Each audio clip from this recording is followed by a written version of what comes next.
Welcome to the shinobi world where both death and love coexist together. Today I have an interesting fanfiction for you all. Here is the summary. It was their last, desperate gambit. Their last hope. They pinned everything on a prayer that he could save them, and now, he's not even sure if he can make it count anymore. Now let's begin on the story of what if Naruto was sent to a parallel universe part 2. The bottle was near empty. It's been sitting on that table for well over a decade. Hardly touched or even glanced at. The last time he could remember opening it was the night the Third War had been declared and all forces were marching on Konoha. Since then, he probably hadn't touched the damn thing. 1 week after the arrival of Hi-no-Kuni's daimyo and it was nearing empty. Magajiro Kotao was the very last person he expected to arrive here. Even the monkey Hiruzen would have been less of a surprise. The villages, lesser and greater, held a balance of power between the daimyo and the cage. In Iwa, he technically held more power than the daimyo, Michizu. Iwa's rough mountain terrain did not make for good farmland or massive populations of people, so his ninja, despite still being outnumbered by the daimyo's men, could, according to calculations and scenarios, deal with the daimyo's armies with strength to spare. Suna was the same, and now it seemed the daimyo of the deserts was taking steps to remedy that by hiring out other villages as opposed to his own, hoping to weaken the Yondaime Kazukige's power base enough for them to be on equal footing. He had his eyes on that to see how it would play out, and he had no doubt Michizu did as well. The Kiri ninja however were particularly reliant on their daimyo. The man controlled the navy, which meant he controlled all import, export, border control and communications within the islands. Kumo and Konoha were the only villages that were truly standing on even ground with their respective daimyo. For that reason more than anything else, the daimyo of these two nations were very well guarded and cared for. Should the daimyo die, and his heir find that the ninja in their employ did not do absolutely everything within their significant power to avoid such, it could destabilize the political and social arena of both nations. Sarutobi coming here, while surprising, would have made some sense. He could observe the Chunin exams and make sure nothing happened to the genin involved. Moreover, the man could protect himself from any shinobi in the village, even him. Kotao could not, neither could his samurai. If Inoki truly wanted them dead, he could have it done in an eye blink. Orochimaru was powerful, but he was not an omnipotent force able to survive every ninja in an entire village bearing down on him. He knew this, but worse than that, his men knew this. Now, not only did he have to keep his eye on the man, he also had to keep himself and keep his own shinobi calm. They knew their orders, but this was a lit torch in a powder keg. One stray ember was all that would be needed to make the whole thing go to hell. One drunken brawl, one stray suggestion from one idiot to another could spark the fourth war. Or worse, a deliberate measure. Iwa and Kumo were united only in so much as the fact that they hated Konoha more than each other. With Kumo's rapid military expansion and the fact that they were reported to hold a very powerful Jinchuriki, they might just be looking to flex some of their muscle. What better way to do it than have this thing blow up under Iwa's nose, have them take the brunt of the blame and the stigma that the neutrality of the Chunin exam, established nearly a decade ago, was first broken by them. Even by shinobi standards, the deception would stick enough to hurt them. Clients didn't trust in people who were known for violating agreements. With the lack of adequate guards the man himself had brought, the situation was only exacerbated. He had to order his ninja, many, if not all of whom had lost family and friends during the Third War, to both Hi-no-Kuni's ninja and samurai, that not only did they have to leave them alone, but that they had to actively try to protect them. Needless to say, it was not sitting well, if at all. Konoha had dropped a bomb on his front door, all to nominate that little Namake's spawn. Yes, Namake's. Uzumaki my ass, he snorted. That was Namake's Minato's son, or he was the daimyo's wife. His lips curled. He would never forget the face of the man that had slaughtered well over 300 men in a single night. It was a face he dreamed of slicing to ribbons. He'd celebrated for a month after he heard of his death. Everyone in the village did. That damn monkey, he wanted to make a statement, show the whole world that they lost once to Minato and they'll lose just as easily to his infant son. That Minato Namake's would soon come a second time onto the world and he would still be a Konoha ninja. He took another drink. Evidently the god of shinobi forgot that accidents happened all the time at these exams. The Namake's brat might just find that out the hard way. -0 when your team number is called, please walk up here. One of the Chunin examiners spoke. From here you will follow one of our proctors to your examination area. Clearing his throat as he began to call up the names on his clipboard, Naruto turned to his teammates. What do you guys think is gonna happen? He scrunched up his nose in feigned ignorance. I heard they gave written tests before anything sometimes. Kyofu shook her head. But not all the time. I guess with so many teams here they believe a written test will be a waste of time since they don't have the proctors to look out for cheating, or the time to grade the exams quickly enough. My guess is they're heading straight for the phase that cuts down the teams down to half the number at least. Naruto nodded. It made sense. There were a lot of teams here. He'd spotted nearly 10 from Iowa, and 7 from Kumo. Beside Haku and that bone guy, he'd also spotted at least 2 more from Kiri, at least 1 from Suna and another half dozen from the minor villages, and those were the only ones he was or could keep some semblance of track of. All in all there were at least 100 genin here, maybe more. He couldn't blame them for wanting to cut down teams. What do you think the test is gonna be about though? Ryoko asked, crossing her arms. I've heard it can be anything from survival to capture flag missions, defend the target or combat. It can be, the mocha-skinned girl answered.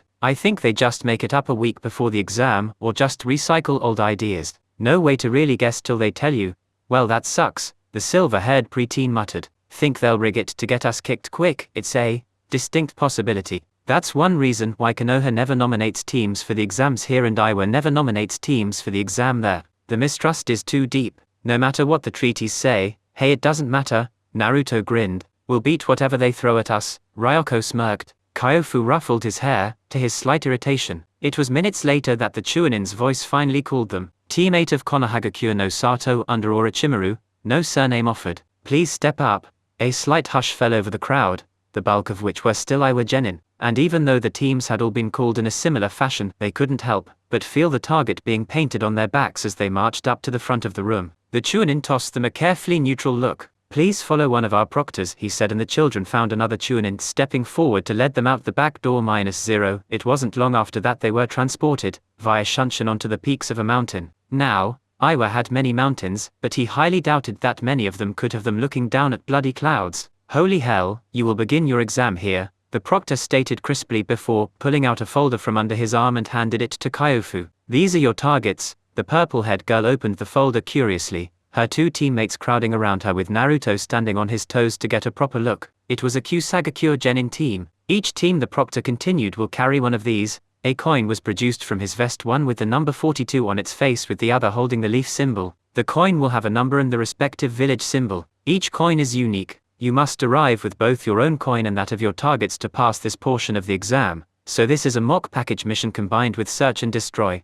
Kyofu asked. The proctor nodded. Also survival. You're half a day's climb from the village. You're expected to find your way down the mountain and return by the 4th day. Time to track your targets and return if you're capable. Be aware though, your targets are tracking another team and another team is tracking you. If your targets find their targets first and get back to the village, then there's no way to pass, Naruto muttered. To the Chunin's nod, Ryoko whistled lowly, looking towards Kyofu. You weren't kidding when you said they were gonna try and cut us at least by half. We fail by losing our coin, letting them get away, getting beat by another team, or just letting the time run out. The eldest took a deep breath. Indeed. Looks like we'll have our work cut out for us. The Chunin nodded, looking bored. Since this test also includes survival, hand over your kunai, shuriken pouches and ninja tools. I'll return them to your sensei and you can get them from him upon arrival or upon your recovery should teams be necessary to come retrieve you after the 4th day. The 3 unstrapped their equipment pouches where they could, emptied their pockets, when that wasn't an option. The Chunin nodded, and then without another word, vanished via Shunshin -0. The spoon was clinking softly within the cup as he stirred his tea. Pale hands gripped the ceramic glass, bringing it close to his lips to sip, with a hum of satisfaction. Closing his eyes, he thought, this is very good tea. It was almost easy to imagine himself sitting in Konoha enjoying this tea across from the daimyo rather than here. As such, the act of completely and utterly disregarding the existence of the 15 glowering Iwagakure jounin that stood across the hall with looks that promised murder, passed from being easy, to very nearly being inconsequential. Indeed, were it not for the irritating fly that was their collective killing intent, he honestly might have forgotten they were there at all. The other jounin from other villages were giving him a rather wide berth to say the least, even the Sunanin. No one wanted to be at the center of this mess should it blow up. While he liked the quiet, he could vaguely remember some of the old stories from other jounin sensei about how they were able to easily make some acquaintances in the easy atmosphere of a Chunin exam, and found himself rather irritated at the fact that his chances of enjoying such a novelty were cut down so drastically. He may not have indulged, but to have the option expunged before he could choose whether or not to act on it was just irritating. He was about to take another sip when, evidently, one of the jounin decided to gather up whatever dregs of courage he could call his own and spoke up. You shouldn't be here, Tree Huger. The Sanin blinked, panning his eyes left and right. Oh, he chuckled. I was under the impression that this was the jounin waiting area. Did I perhaps get the wrong room number? Before the young man could answer, he shrugged. Oh well, I've grown to like it here. I think I'll stay. The man marched over. He was younger than the Sanin if he were to be any judge. He couldn't have been any more than a Chunin for the war. Perhaps recently promoted, believing himself strong, especially with all his friends behind him. Experienced ninja didn't bluster so, though maybe that was a common stupidity in all ranks of Iwagakure. The man's hand slapped the teacup out of his and sent it smashing into the floor. Look, snack, his now free hand lashed out, blindingly fast. The man could only catch sight of it when it had already found its target. Pale fingers were wrapped around his wrist in a grip that was as strong as a vice, nearly crushing the delicate bones outright. The Jounin moved to retaliate before he froze, a kunai knife just half a millimeter from his eye as Orochi pulled him forward, turning him onto his back as he lay across the table. Then, the hand that had gripped his wrist was at his throat, holding him in place. The knife was never wavered from its place just before the membrane of his eyeball. The serpent was suddenly surrounded by as many Jounin as he could be, knives and swords poised to strike several vital areas. He kept his gaze on the younger man. Now look at what you've done, he chided with a tutting sound. You've gone and made everyone tense. Can't you see they're concerned for their students? Let him go, Snake, one of the kunoichi hissed. And you've also spilled my tea, he groused. It was very good. I'd offer some but you went and wasted it. That was just rude, he grinned. What would your mother say if she saw such manners? A sword dug into his back. I said let him go. In the next second, 4 Anbu were in the room. What is the meaning of this? One of them hissed. Nothing, the serpent laughed, picking up the boy and tossing him towards one of the masked men, who hastily caught him as he stumbled. Merely giving a lesson in table etiquette, the Anbu and the Jounin looked as though they were ready to push this when someone, a Kiri-nin, stepped forward. His teeth were filed to a point beneath his lips and a massive sword was slung over his back. He stood a full head taller than most in the room. Your boy there decided to get uppity.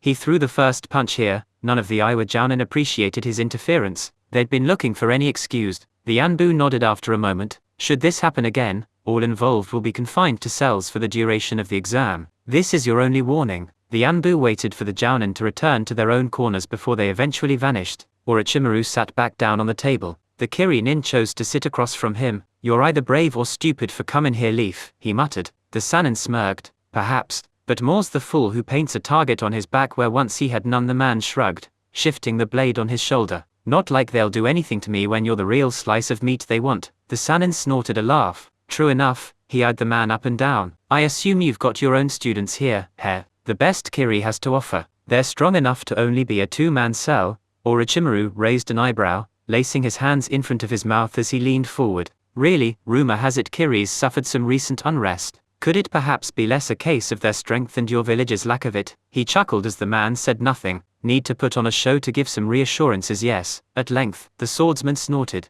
If we were to go on believing rumors, Konoha's on its last legs with your Hokage dead, that kitsune biting off your faces and those clans of yours having no bloodlines in forever.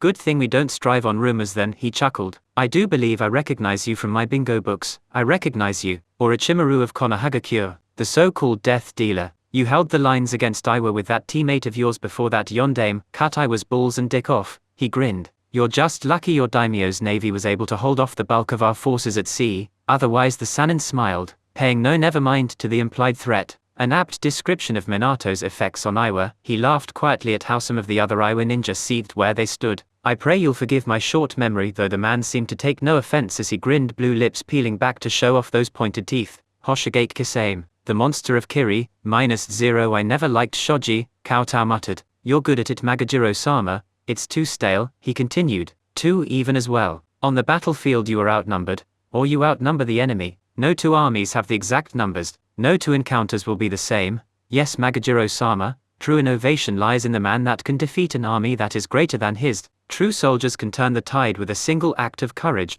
That never happens here. Yes, Magajiro-sama. The daimyo raised up his eyes in something akin to a glare. You've let me win 7 games. I order you to beat me at this next one. My lord, I have tried, but you are making stupid moves that would let you win in a dozen different ways. Now you will beat me at this next game. That is my order. You wouldn't wish to displease me, would you? The samurai looked like he was trying to decide whether or not he could have the earth swallow him whole at the moment. Kowtow leaned back in his chair. The garden they sat in was large, and the dense foliage nearly hid the rear garden walls from view. Possibly all the better for ninja to sneak in or out should it be necessary. Then he flipped the board around, his pieces now with the servant and the servants now with him. Make the first move, he demanded, taking a sip of his tea. The man swallowed thickly, then he picked up his piece and moved it to a tile. He played the game and once more made deliberately stupid moves, his gaze boring into the man. On trembling fingers, the samurai picked up a piece and set it on the table. Check, mate me lord, the daimyo smirked, leaning forward.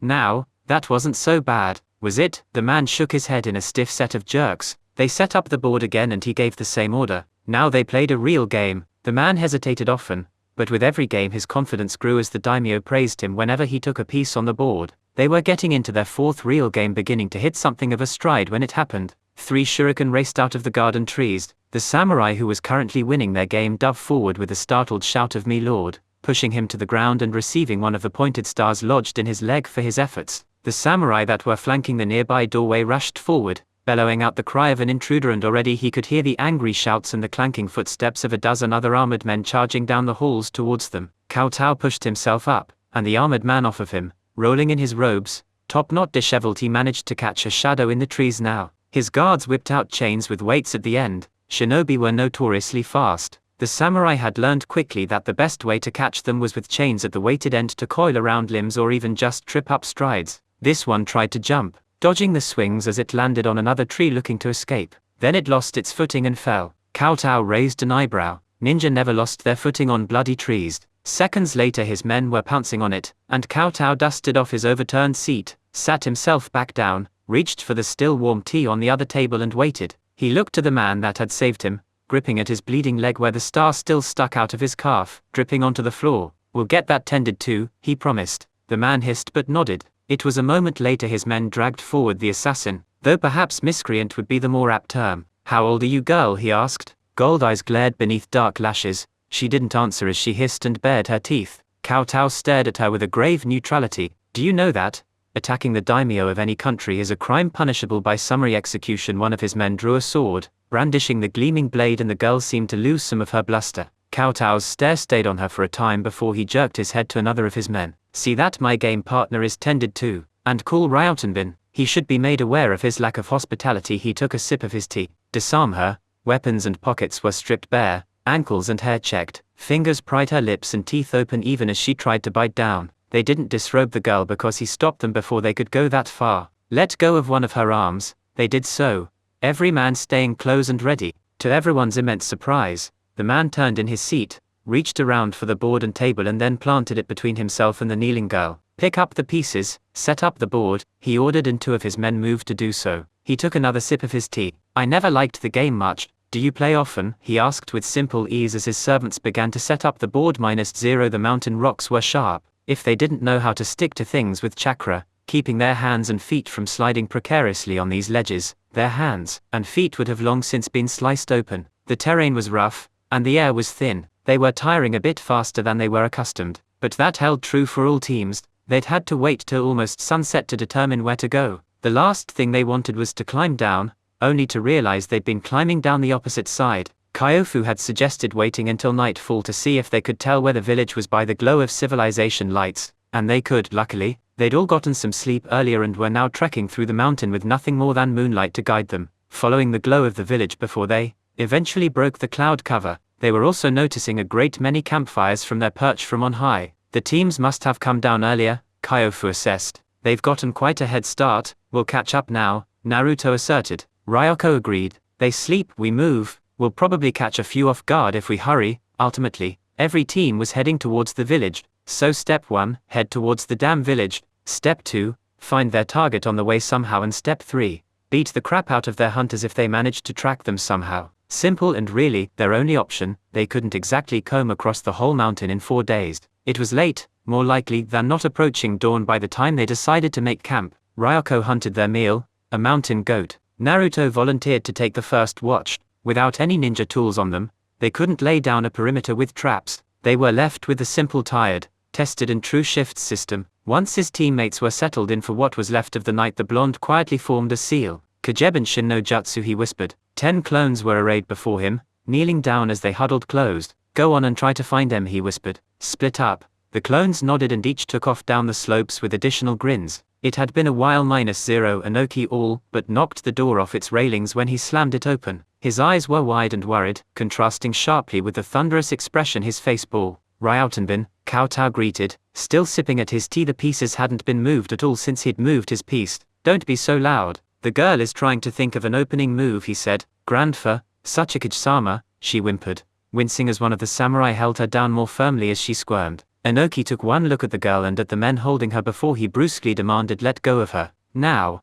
The men hesitated, looking to their lord in askance. Our host has made a demand, Kowtow intoned, drinking his tea. Respect it. They let go. The girl rubbed at her shoulder but seemed otherwise unharmed. She turned towards her grandfather and opened her mouth to speak before he held up a hand. We will have words about this later, he said, and with a wave of his hand an Anbu was at the girl's side, shimmering into existence before they were both gone in a wisp of smoke, leaving the Sandaime with the daimyo. The younger man blew at his tea, cooling it before he spoke. You've been standing around for well over an hour, he said towards his men. Go. Get some rest. You've earned it. The men hesitated, but slowly began to file out of the gardens, leaving their lord alone with the enemy commander in dusk's twilight. Do you play often, he inquired. Inoki bowed stiffly, working his jaw as he tried to pull the words free of his throat. On behalf of Iwagakure I must offer my most sincere Ryutenbin. The man interrupted firmly, keeping his eyes on the board as he spread his hands out in a welcoming gesture. Play a game with me. You're not responsible for children acting foolish.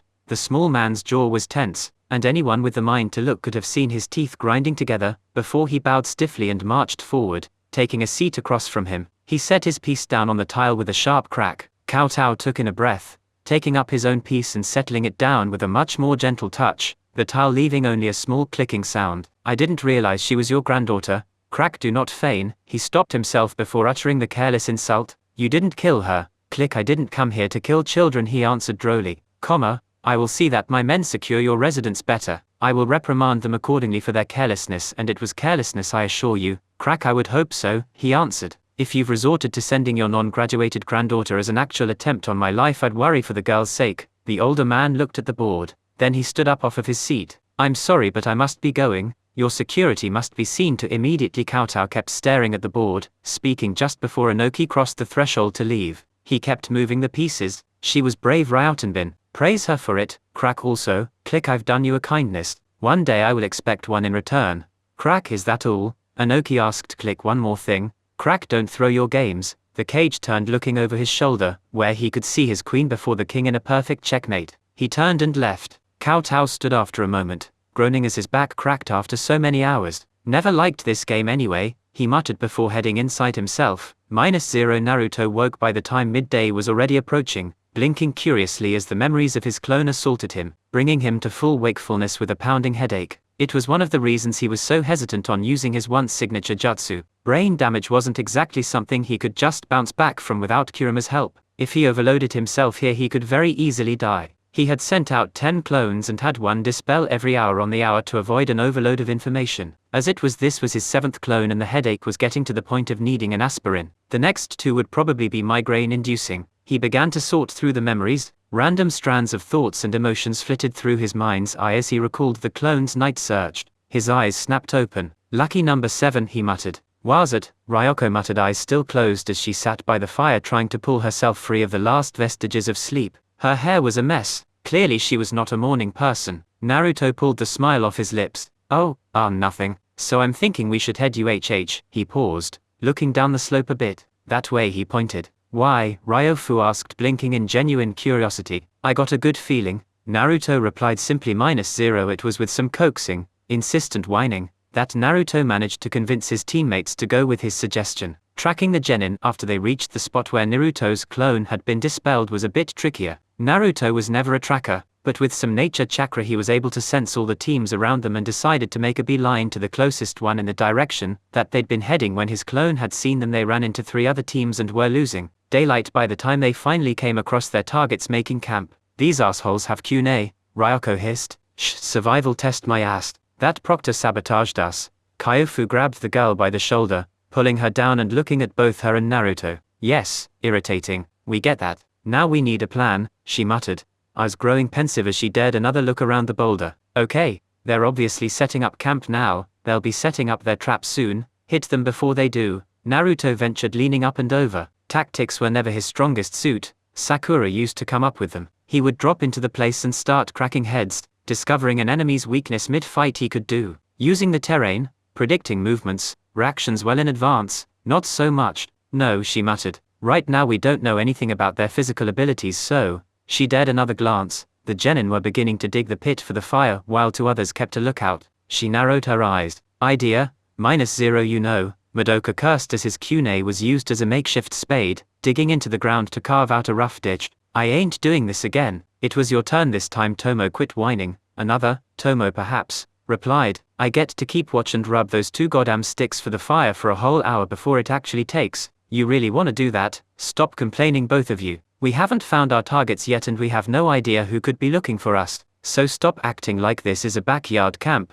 Tomo snorted. Madoka grumbled. Finally, the pit was dug and the two traded places, while the third went to begin setting up the traps around the camp. Tomo rubbed furiously. His hands rolled one stick between them as its tip dug into the kindling to try and light it. Smoke rose in a gentle gossamer thin string. The Kusa genin leaned in close to try and blow the embers into flames. His hands worked and worked, calloused grips growing sore with the dry tinder's stubborn refusal to hold a light. Come on, he growled, leaning in to blow once more. Then the fire exploded in his face and the wind battered the embers into his eyes. Aargh.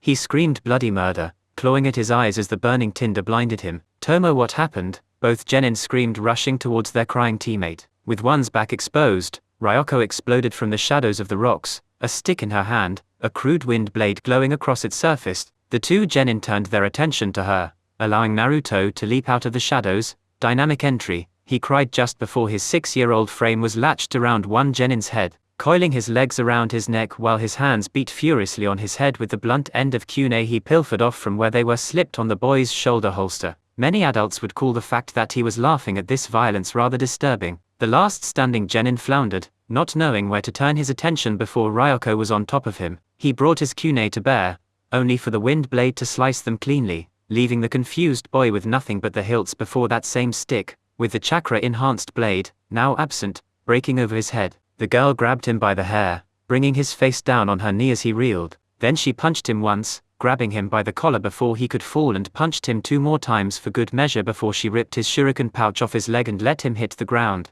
Take my goddamn weapons from me, she muttered, cursing under her breath as though the genin was the guilty party here. Naruto was still giggling. Say uncle, he demanded, choking the red-eyed young man and hitting him over the head with the kunai when he tried to raise his arms to strike him. Keyword being tried. Naruto moved to dodge the blows easily and absorb them where he couldn't. Come on, say it. He can't say anything, Naruto Kyofu chided as she stepped out from wherever she'd been hiding. One needs air for that. Orochimaru's finger tapped against the steel, hand grasping it to try and bend the weapon. It didn't. An odd choice, he muttered. Most children wish for swords. Yeah, well, I ain't most children, Ryoko shot back with air quotations. That and I got a wind affinity. What's best for that than this? Her choice was something akin to the Fuma Shuriken, 4 large blades in a cross pattern, except that, rather than 4 blades, it was more akin to 2 double-headed volgs with a ring in the center for the spinning motion. He gripped the weapon in his hand, tinkering for a moment before he disattached them to show off twin volgs. Whoever came up with this had certainly been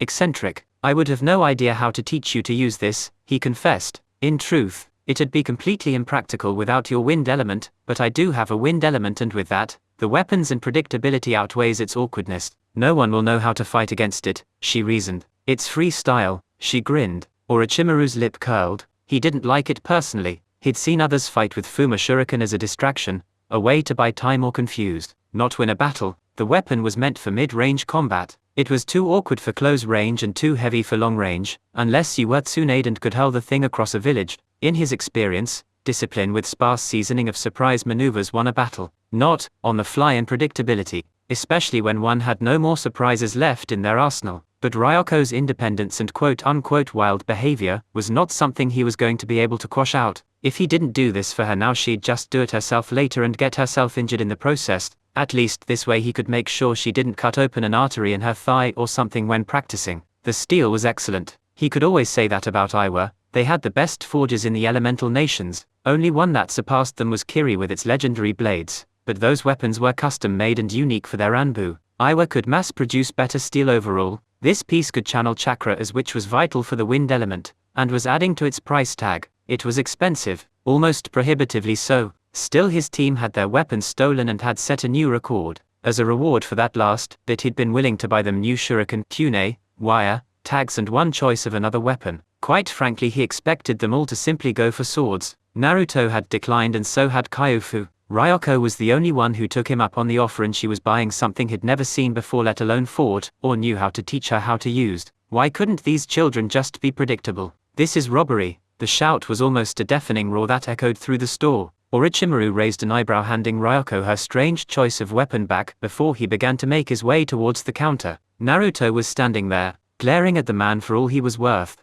Kyofu was not far behind. Where Naruto's glare, on his cherubic face, could be called cute by some, hers was just menacing. The store manager was glaring back at them and Orochimaru when the Sannin came into view. "Is there a problem?" the pale man drawled. "He's charging us 3 times the price tag for all of these." It was Kyofu that answered. "These things don't cost nearly half this in Konoha." "Well, we ain't in Konoha, Leaf," the man barked back. "If you people can't afford my goods, maybe you should head out back to that charity case you call a village." The 3 genin looked ready to do some harm, especially Naruto, who looked about ready to jump over the counter before the Sannin's hand on his shoulder held him back. Orochimaru patted him on the arm, smiling with a placid calm that set the boy's teeth on edge. "Kyofu, Ryoko, please place your equipment on the counter so he can tally up a price for us." The 3 genin looked at each other before the 2 girls marched up, setting down their chosen assortment of kunai and shuriken along with Ryoko's custom Fuma shuriken. The man began racking up the price tag on his register, whole minutes passing with nothing but the grinding and pinging of edited sums.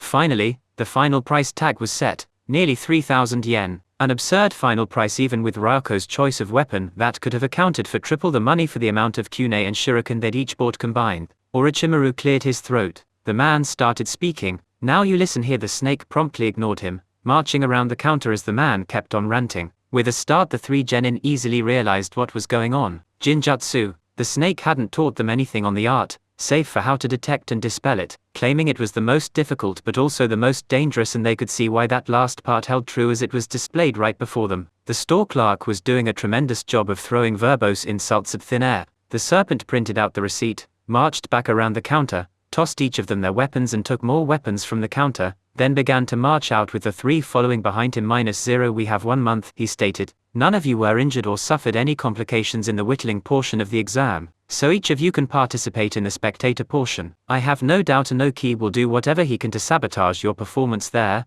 Ryoko snorted. "They already tried. We set a record anyway. Hell, I wouldn't be surprised if that jackass left us higher up the mountain than he had to." "Don't think," the Sannin drawled, "that a single Chunin's little stunt will ultimately be the equivalent of whatever Inoki decides to throw at you. He won't try anything before the examinations. That would simply be too suspicious and far too damaging to his reputation. But during the exam, accidents happen all the time here. It wouldn't take much to mask one up even with the eyes of everyone in the village on you. I dare say most within Iowa would revel in the knowledge of your injury, or death." He let the 3 of them stew in that for a moment. "You really are batshit crazy for bringing us here, huh?" Ryoko muttered for her team. Orochi smiled. A moment later he continues, "As such, the 3 of you will train a single discipline for the next month. Ryoko has already chosen her chakra element and weapon." The girl moved to open her mouth when she snapped it shut, looking at the expensive piece of metal now in her grip. "Suppose she did at that." He turned to the remaining 2. "But now that just leaves summons," Kyofu shouted,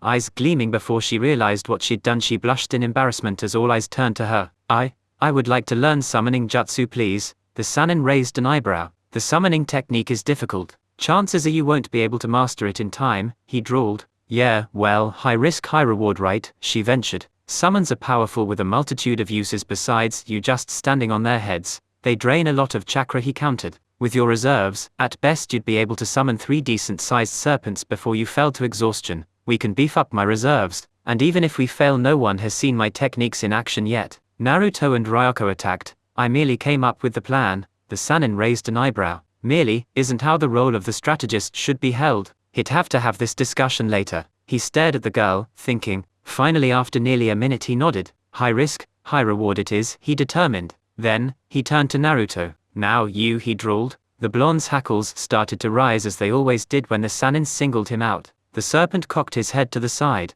"I've been wondering something, and it might take some experimenting." Naruto blanched and the serpent realized that somehow, that had been the wrong thing to say. "Hell no," he cried, backing up. "You're not slicing me up, you. That's called dissection," he interrupted before Naruto started going off on a tirade of sorts. "We will be practicing your last 2 elemental affinities." Naruto's eyes narrowed suspiciously. "You're not sticking me in a lab and cutting me up. We're just doing elemental training, that's it." "Geez, princess, you don't have to be such a b." Ryoko stopped. The 2 remaining team members looked at the girl, finding her wide, disbelieving eyes fixed on a spot off to the side. They followed her gaze and couldn't help their jaws falling slack. One of them thought. Blew the other. "No fucking way." The monster of Kiri looked every bit the part, striding across the training grounds towards them. He towered over everything, and to Naruto, who was especially small, he felt as though he was looking at a giant version of this childhood nightmare. If he saw a flash of red clouds, the only thing that snapped him out of a repeat of what Itachi had witnessed the day he re-met her brother, was the sight of the two children at his side. The beady-eyed shark man grinned, passing his eyes over each of them and lingering a little more on the blonde that held something more than mere suspicion behind that gaze. Then he looked to Orochi. "Hair, guess you weren't too crazy after all if your team busted the record. Beat mine by a whole 72 minutes, did you want something?" Orochimaru questioned. "We have training to get to." "Proposal," he said with a chuckle. "Mine are the only genin from Kiri to make it through the first phase. Suna's out completely and you're obviously the only leaves." Orochimaru chuckled. "And how many from Iwa and Kumo?" "You didn't mention the lesser villages," Kyofu muttered, only to receive deadpan stares from both men as a response. Evidently they held the lesser villages to a low standard or something. 2 from Kumo, 4 from Iwa, Kisame eventually said. 37 teams and only 8 made it through. Orochi nodded. "Yup," Kisame chuckled, "and 6 of them are gunning for you. It would seem it'd be best to keep your distance then." The Sannin crossed his arms. "Not really," he seemed to think for a moment before he turned around, snapping his fingers. "Haku, tell us why." The Kiri genin seemed to start for a moment before thinking. "Well," was the tentative start. "Once they're done with the Konoha team." "That's right," he laughed. "Kumo and Kiri have fought side by side before. They'll do it again now. Once the leaves are gone, you two will be dead center of the new bullseye." "It doesn't matter," Kimimero asserted. "We can defeat them all." The shark man raised his hand and let it fall in a half-hearted backhand onto the boy's head, bopping him. "No. You think you can beat them all? Kiri's not the only one with bloodlines, Bone Boy." "But that still makes no sense. The Chunin examinations in Konoha have been one-on-one tournament-style competitions. Even if we were to cooperate, we'll still just be fighting." "Why is that?" Orochimaru interrupted. Kyofu's mouth clicked shut. "What? Can you tell me why it is our exams have consisted primarily of tournament-style, one-on-one competitions for the spectator portion of the examinations?" The Sannin drawled. The 3 genin thought, but each came up with a blank. The Sannin spoke. "Taking the entire picture, Konoha has a grand total of 8 large clans: the Senju, the Uchiha, the Hyruga, the Aburame, the Akimichi, the Inozuka, the Yamanaka and the Nara. And while 2 of those clans have no bloodlines, all of them have strict, regimented training. The only village that can slightly match that number of Keki Genkei clans is Kiri, whom holds 6. We are the ones that are most likely going to field the strongest genin, because ours will have the advantage of powerful clan techniques." Kisame nodded. "Even if you end up losing, those genin will end up making a good show and will show off just how diverse those bloodline and clan techniques are. Even one lone Hyruga can burn through the rest of the inexperienced competition that doesn't know enough long-range jutsu to make up for it normally. And if they do, the proctors will be sure to rig the numbers to keep that person as far away from the Hyruga as possible, hoping someone else takes them out or weakens them." "Konoha doesn't rig exams," Ryoko hissed, smirking after a moment. "We leave that to the lesser villages." "I like you, kid," the blue man laughed. "But that's not how things work outside of La La Land."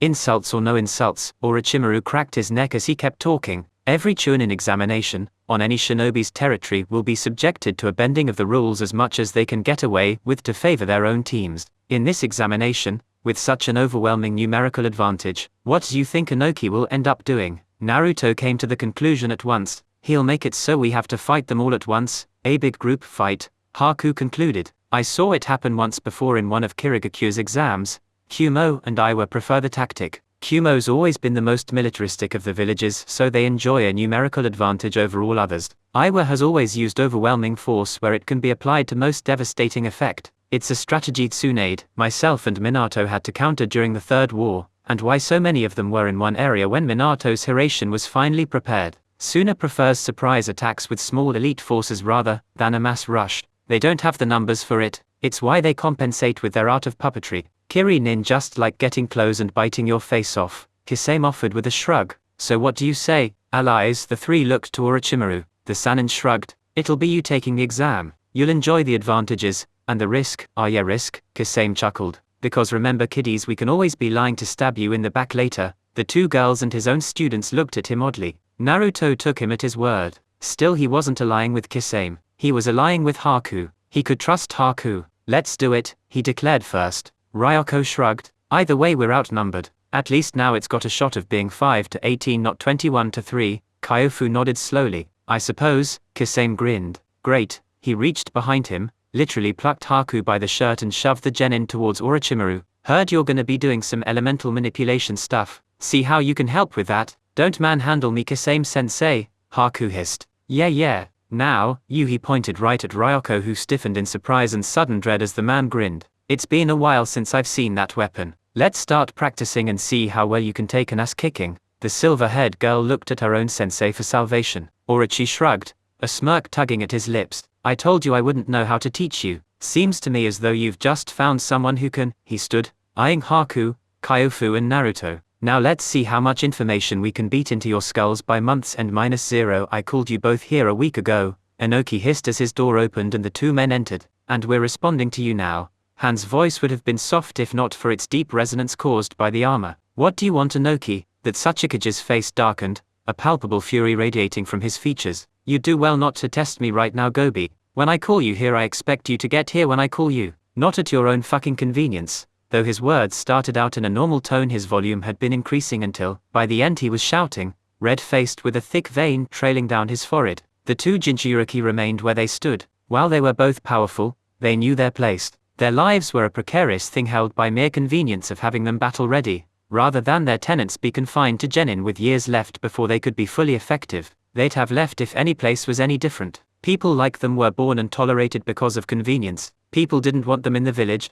Why trade one master with a leash for another with a whip? They railed against this status quo, particularly Han, who took every opportunity to push and tug at the leash around his neck, but they knew their place. Right now though, Inoki seemed to be in no mood for that. It's been decades since either of them had seen that Sachikage so murderous. The Sandaime was getting ready to untie the leash, holding back his attack dogs it seemed. Roshi stepped forward, clearing his throat. What is it that you need? -0. Naruto was beginning to dislike Earth Chakra. Wind he picked up quick, well, because he'd done it before, and when he did it before he had the luxury of clones and a giant vulpine in his gut. He doesn't have nearly so many luxuries now, so he had to concentrate to pick up something new. Now mind you, that was always the intent, regain his techniques with age and time and add to his experience and power as he grew older and got back to his teens. To try and pick this up now seemed more intimidating, frustrating than it perhaps should have been, especially because Earth just felt so different. With wind you had to picture a blade, two masses of chakra rubbing together until they formed a fine edge. This was because you couldn't see wind, so you had to picture it and your chakra molded itself to bring about your will. With Earth it was just the opposite, picturing the Earth coming up, forming a dragon head and eating Orochimaru wasn't gonna do jack. He had to make it do what he was imagining as opposed to imagining it and watching the results. It was a completely backwards process from what he was used to. That was why most of the time Earth techniques were more simplistic. Walls, spikes, mud. You could coax the unbending rock to move just so. Whereas wind was complete freedom. Orochimaru had a feeling this would be his hardest element to master, and he was getting the feeling the bastard was right. That was why they started this now, to see if he could get it down in time to try and practice at least some rudimentary water techniques. Before moving on to Kyofu, though, the Sannin had surprisingly turned to Haku. What is it you want to learn, girl? Naruto perked up. Aha! Haku was a girl this time. The Kiri Genin scowled. Don't call me girl, my name's Haku. Naruto's eyes narrowed. Was that a demand to speak her name, or did that imply that she wasn't a she? He could feel his teeth grinding together in frustration. Why couldn't someone just flat out say it? After a moment of Orochimaru's staring, Haku shrugged. Kisame-sensei says my taijutsu is still subpar, show me, he demanded. Haku turned, taking up a stance before the Sannin scoffed. Don't do a kata, girl, hit me, he demanded. Haku flushed, whether it was from irritation or embarrassment none could really say, before she jumped, spun and aimed a spin kick at the Sannin's face. It missed. The serpent hadn't even moved the foot past, so close to his face it ruffled his bangs. Haku cursed as she landed. The serpent raised an eyebrow. More than sloppy, he surmised. How in the world did you manage to remain so inept at close combat with a sensei like Hoshigaki Kisame? Shut up, she growled. Kimimero does the close range combat on our team, I'm long range support. She seemed to blanch as she realized her tone. You are inept at it, he said. Hey, stop putting Haku down, Naruto demanded. Yeah, a distant voice cried through the trees. Leave Princess's crush alone. He could all but hear the snickering laughs, before the sharp, loud OW. Orochimaru raised an eyebrow but shrugged. We'll work on that, seeing as how Kisame is already helping Ryoko with her choice of weapon. Uzumaki, mind your own training, not hers. Kyofu, the girl, stepped forward, all but dancing on her tiptoes. I won't be giving you my serpents, he declared flatly, watching the girl deflate at the news. Manda would more than likely eat you. You will memorize the 243 hand seals needed for the first summoning, then we will perform it once you have and we will find you your contract animal -0. It was later in the day that the teams were, by the insistence of Ryoko and Naruto, choosing to eat together. For Naruto's party didn't trust Kisame, not by a long shot. The man was part of the organization that had been hunting him his entire life. The man had helped Toby. That was enough to put him firmly on the do not trust kill as soon as needed possible list right beneath Orochimaru. But Haku was a friend.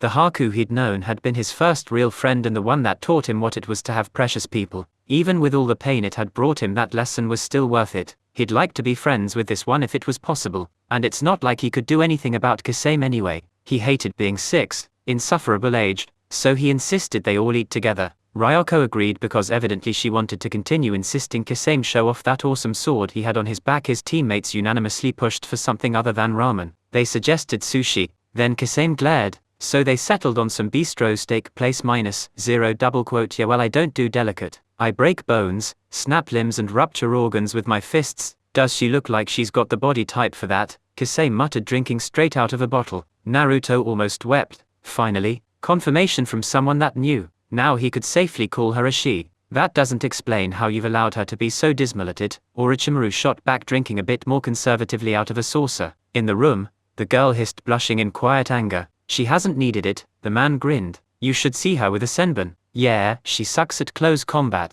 It's a shame you'll never get there again. In the damn room, Kisame-sensei, Kimimero spoke up for the first time in the whole day. You're giving away tactical information. He's been doing that all day. Kyofu muttered to herself, though Ryoko heard it snickering. Kisame waved his student off. Meh. You'll live. You won't always fight an enemy that's completely ignorant of you. I suppose not. It would be rather difficult to find such when it's being broadcast in the middle of a crowded restaurant. The bone wielder drawled. The blue man shrugged. Details. He drank again. Is it just me, or is he basically confirming that they're planning to betray us? Ryoko questioned. Kind of a crappy sneak attack. Naruto ventured. Haku slapped her forehead. This is the weirdest table conversation ever. It doesn't involve 2 summonings, a rope and 5 livers. Kisame, strangely, was the one who finished for the Sannin as both gulped down their drinks. You haven't touched wood yet. The blue man laughed, with Orochimaru nodding sagely. The students inched away. When their food arrived, with Kisame ordering a slab of ribs that he was swallowing, bones and all by the by, the Kirinin leaned forward. Alright, here's the girl will learn how to use that weapon enough to put the pointy end in someone else and not herself, within 3 weeks. You get Haku to Naruto turned towards the dark-haired girl seated across from him and the pale-haired boy. So why are you guys a 2-man team? He asked, turning his gaze from one to the other. We're not a team, truth be told, the Kaguya answered. We're both apprenticed to sensei. In order to advance to Chunin, Mizukage-sama deemed our skills more than made up for a lack of a third member and formed a quasi-team. Haku shrugged. Zabuza-sensei is my normal sensei and Kimimero-san is Kisame-sensei's. That's why Kisame-sensei doesn't know how to teach me very well. None of his techniques are suited to my and Zabuza's style. Naruto nodded in interest, not noticing how Kyofu and Ryoko giggled beside him, figuring he was hanging on every word when he was really remembering how much destruction Kisame could bring on a place to level it, where Zabuza with the silent killing was far more precise. Kisame and Zabuza-sama competed in order to be the ones to escort us here, she finished. Really? Naruto asked, somewhat excited. He remembered how strong Zabuza was. That must have been some fight. Haku's eyebrow twitched in irritation. They flipped a coin, she growled dryly. Best 2 out of 3, something told him Zabuza wasn't exactly in the realm of Zabuza-sama in this version of history. Or don't feel bad, Haku-chan. Ryoko nudged her shoulder against the girl. Neru-chan here will fight for you, -0. The doors of his office opened, and in marched the one student he had left in the village. You hear the news yet? She asked, smirking as she marched into the room, planting herself on the chair. Sarutobi was biting down on his pipe, wisps of thin smoke rising from its cup. Do you mean, did I hear that the Konoha team recently managed to set a new record in the first exams they've attended in Iwagakure since the Chunin exams were established? No, I don't believe the grapevine reached me yet. She let out a laugh. This is good, eh? The clout of that alone will draw in clients, and it definitely makes a hell of a statement to Iwa and Kumo. H took in a deep breath, pulling the pipe from his teeth as he settled back in his chair and looked at her. My lessons at subtlety clearly rubbed off on you the most. I almost didn't see the pink elephant dancing across my face holding the make nice with Oro sign. Her face scrunched up in a displeased scowl. Alright, fine, you old grump. You've been sulking up here miserable for 3 weeks now. Yeah, I was pissed at him and worried about Naruto too, but come on. Clearly they were ready if they managed to set a damn record.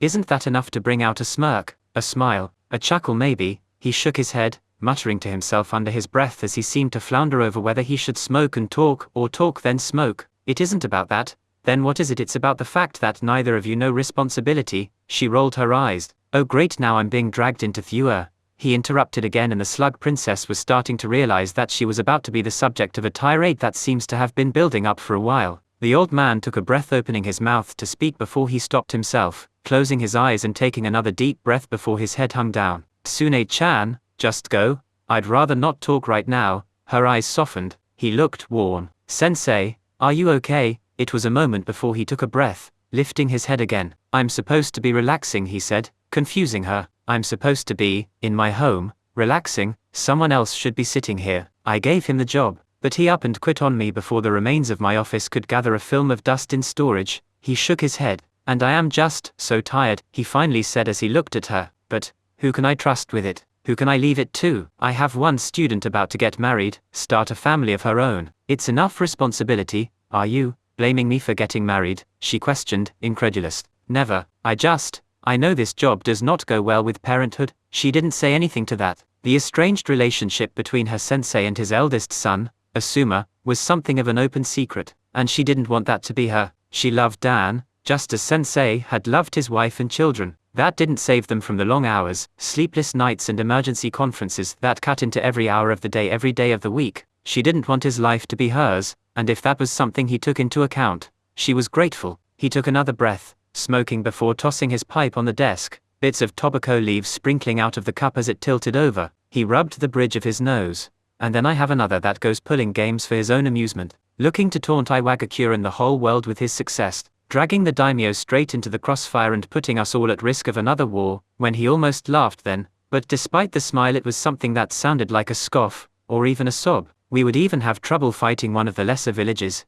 I have 800 active shinobi when before I had well above 1,000. The Chunin exams Naruto remembered were held in an arena, one big enough to sit 8,000 spectators or so, surrounded on 3 sides by rows of bleachers and open to the forest on the 4th. It had been built by the Sandaime when the Chunin examinations were agreed upon at the end of the last war. Chunin exam was held in a barren field. Konoha wanted to not only have the title of strongest of the 5, they wanted to look the part too. Iwa was a bit less extravagant in their efforts. The only people that mattered were high-paying clients, and those high-paying clients could pay the pittance of a D-rank assignment it cost genin to raise these platforms up in a day or so. That, and because a field of nothing but dirt and rock was something of an advantage for Rock Ninja, anyone who wanted to could show up. There were no admission fees, unlike Konoha's exams. Good luck trying to see anything if you arrived late though. The only people with proper seats were those who had them sitting on wooden towers that had been built before the exams. In other words, the nobles from around the village with a pretty penny to spend, or visiting dignitaries, or of course the cage's seat. That tower stood higher than all the others, wider too, wide enough for civilians to climb up on its support struts to find themselves a better view. The reason for its girth became clear when, atop its plateau, one could see 5 chairs beneath a gazebo-like tarp, spread out for those that would be observing the exam from its shaded vantage point. It was tall enough for Kowtow to see as he rode out of the village, still half a mile away. Do you think we'll feel a breeze up there? He drawled. It looks like the sun will be biting the flesh off your face today, who can say? Orochimaru shrugged, walking alongside the man, his students trailing behind him. You didn't bring your armor, Magajiro-sama? Kowtow gave the Sannin a sidelong glance. Have you ever tried sitting for hours on end in it? Hashirama knew how to forge something to protect you. That doesn't necessarily mean it was made to be comfortable. It might be decidedly less comfortable to be stoned by angry civilians, the snake replied dryly. Kowtow hummed. Inoki wouldn't try anything now. Too open and far too damaging to his reputation, but some of those villagers were looking more than a little miffed now that he cared to look. Can I trust you to guard me from thrown rocks and shuriken, courtesy of Academy hopefuls Orochimaru? It would be a rather embarrassing way to die, the Sannin chuckled. Agreed Magajiro Dono. By the time they arrived where the exam was to take place, the Jounin were beginning to push the crowd back, forming the ring for the actual fight. They would create a wall of elite protectors between the genin and the civilians to keep stray attacks from cutting the crowd to pieces. It also gave them a front row view. Between the press of people backpedaling and the people still pouring into the area behind them, there was a sheer crush of humanity that made progress, even with the Jounin escorts opening a path for them through the crowds, a decidedly slow thing. Still, before long they had made it to the base of the burgeoning tower, with Kowtow dismounting easily, his men taking hold of the horse, with 2 more flanking him. He looked at the Konoha team, he had dragged himself into enemy territory to supervise and do his part to keep safe by his mere presence. The man smiled. "You look ready," he appraised. Damn, the silver-haired girl seemed to catch herself, her face turning scarlet in embarrassment. I mean, he laughed. He didn't know the children very well. The trappings of power always prevented easy conversation. They would not know how to address him because of his station. He wouldn't know how to address them due to their differing societies and the massive age gap. But he supposed for now he could offer one comfort. He fell onto one knee in front of them, getting to eye level. "I met your Shodaime once. Did you know that?" The three shook their heads. "I was just a boy," he remembered, 8 years at most. "I asked him how it was I could become as powerful as him. Do you know what he told me?" They shook their heads, offering each other curious looks. "He said I was already stronger than he was, that the strength of those that came before is carried by the new generation. And so, every generation will be stronger than the last. And to date, I've never known Hashirama to have been wrong." He stood dusting off his knees before he looked down at them. "The three of you are the newest generation, so you three are the best Konoha has ever had to offer. I know you'll do us proud." The children bowed. "Thank you, Magajiro-sama," Kyofu said respectfully. "We promised to do our very best to win." The man nodded, before looking to Orochimaru. "I'll leave you to your students. Come join me when you're done." Just like that, the man turned and began marching up the stairs that wound around the wooden tower like a serpent, winding to the top. Orochimaru wasted no time before walking to stand in front of his three students and began speaking. "Remember, there can be only one winner in this fight," he drawled. "You are allies with Kiri due to convenience. Do not turn your back on them. Do not assume they will not do their utmost to win just as you will. Once you feel the tide against Iwa has irrevocably turned in your favor, they are your next greatest threat. The Yuki and Kaguya bloodlines are strong forces that beat back many challenges in the time of unending war. Do not underestimate them, but more importantly, do not be caught off guard by them. He who strikes first, strikes twice." He saw Naruto frown, even as the other two girls nodded in understanding. Whatever infatuation the boy had with the Yuki girl, he could only hope it wouldn't cost the team once push came to shove. If it did, well, it'd be enough of an embarrassment for the boy to serve as a good enough lesson. "You've trained yourselves well." It was as close to open, unabashed praise as they were going to get from him. "Now go out there and show these Iwa fools that even without the Yondaime they're only fit to serve as our bootlicks." And without another word he turned and marched after the daimyo and his guards. -0 Magajiro finished climbing the last step, grunting as he did. He was getting old already, his joints and muscles aching even if his heart was still beating normally. He found Inoki already waiting there. Beside him was another man he'd never met but could recognize easily enough. A hulking mountain of muscle, white hair framing a scowling face as he stared down at the hissing mass of people below. Inoki turned, facing him as he heard his approach, nodding. No bow this time. No, he wouldn't be getting any of those today without offering some of his own first. "Magajiro Dono," the daimyo nodded. "Sachikage Dono." He turned to the other man, who turned to face him. "Reikage Dono." Looked at him, offering little more. Kowtow made his way closer to his designated seat, trailing his eyes down towards the widening ring of people in order to give the genin plenty of room to fight. Jounin could easily defend against any attack a genin could pull off, but there were always some outliers that could pull off some crazy stunts every once in a blue moon. "So it's true." The Reikage looked back to him again. "You actually had the nerve to show up yourself." Kowtow smiled. It was as close to an open threat as had been offered during his stay, not counting Inoki's granddaughter of course. "Of course I did. In my shoes, you'd like to see your genin win as well." A's lip curled. Kowtow found his candor to be a pleasant breath of fresh air. "So much posturing already," a feminine voice replied, drawing their eyes towards a copper-haired female. She was younger than any of them had been expecting, early 20s at best.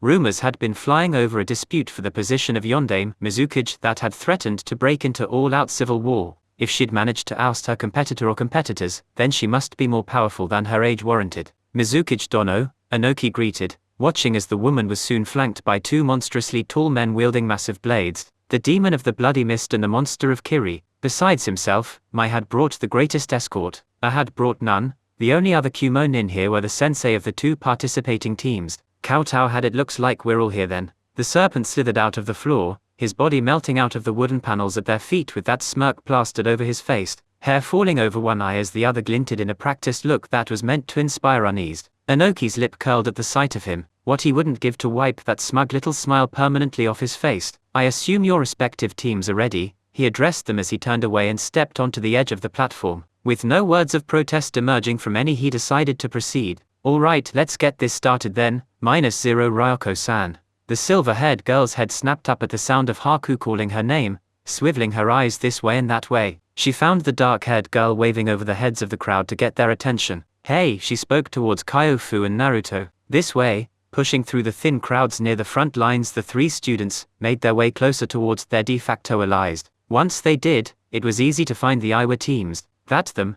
Naruto asked, squinting to try and get a better look. It was Kimimero that nodded. It is. There is at least one bloodline user in Iwa's team, though we've not been informed of who it is, or what bloodline it is. Well, that's helpful. Took a load off my mind right there, Ryoko muttered. The bone wielder scowled at the sarcasm, while Haku giggled. Still squinting, Naruto decided to offer a bit of sagely advice. Look for the weird-looking one, he nodded to himself. Bloodline users always look weird. Excuse me. His Sakura angry danger senses were going off at Haku's deathly sweet tone. I mean, that is all of them except for pretty Yuki clan members, he ventured with 1 foot poised to run away. Haku patted him on the head, a sprinkle of frost glimmering there, sending a shiver down his spine. Nice try, smooth princess.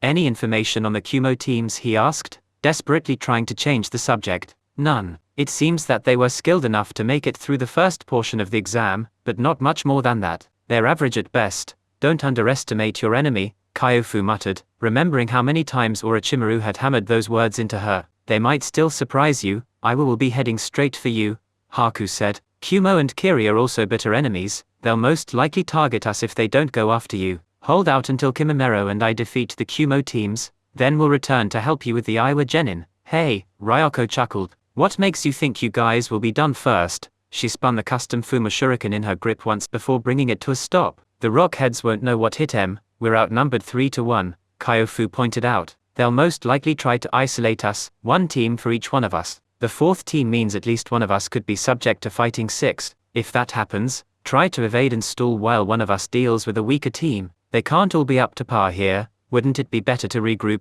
Naruto asked, frowning. That's what they always did in the wars. Isolated units got picked off.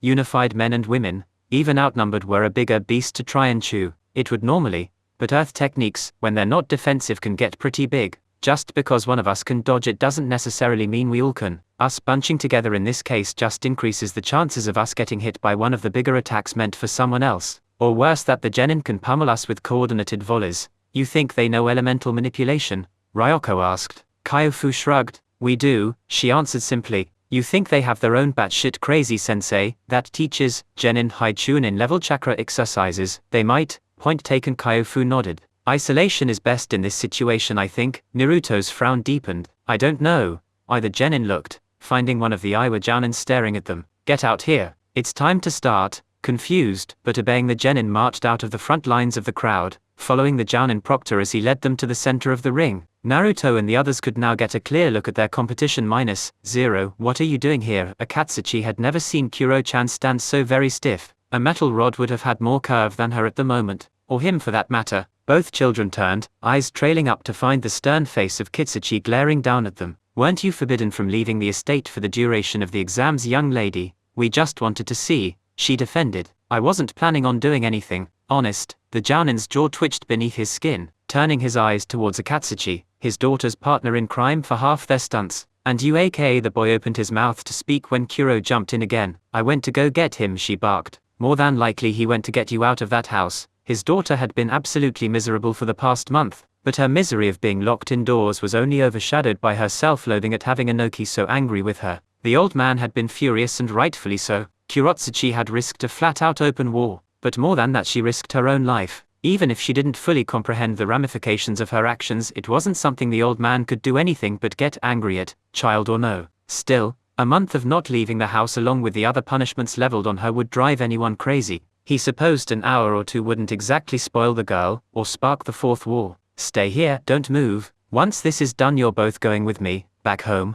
They nodded. He marched off to join the wall of Jounin as his father's voice cut through the morning air. -0 in the duties of a shinobi, Inoki began, his voice easily carrying over the hum of the crowd far below, with the chakra carrying his voice. Our roles are not limited to espionage and silent assassinations. While darkness and shadows are our element, often we are called upon to lend our might to the open battlefield against the enemies of our daimyo, be they samurai or other ninja. He paused, letting the words settle. For this reason, this part of your Chunin examination shall be one of open combat. You have no allies in this battle. Only one team can be the victor. Your objective is to see yourself and your team safely through the chaotic rampage of the battlefield and be the ones to emerge victorious. Take your places, wait for the signal to be given and then fight well. He stepped back, taking his seat between the Rai and Mizu cage. Seemed displeased. Mai was carefully neutral. It was a thin pretense to tip the scales in favor of Iwa, but the same was always true no matter what village hosted the exams. It was his turn this year -0, so the snake was right.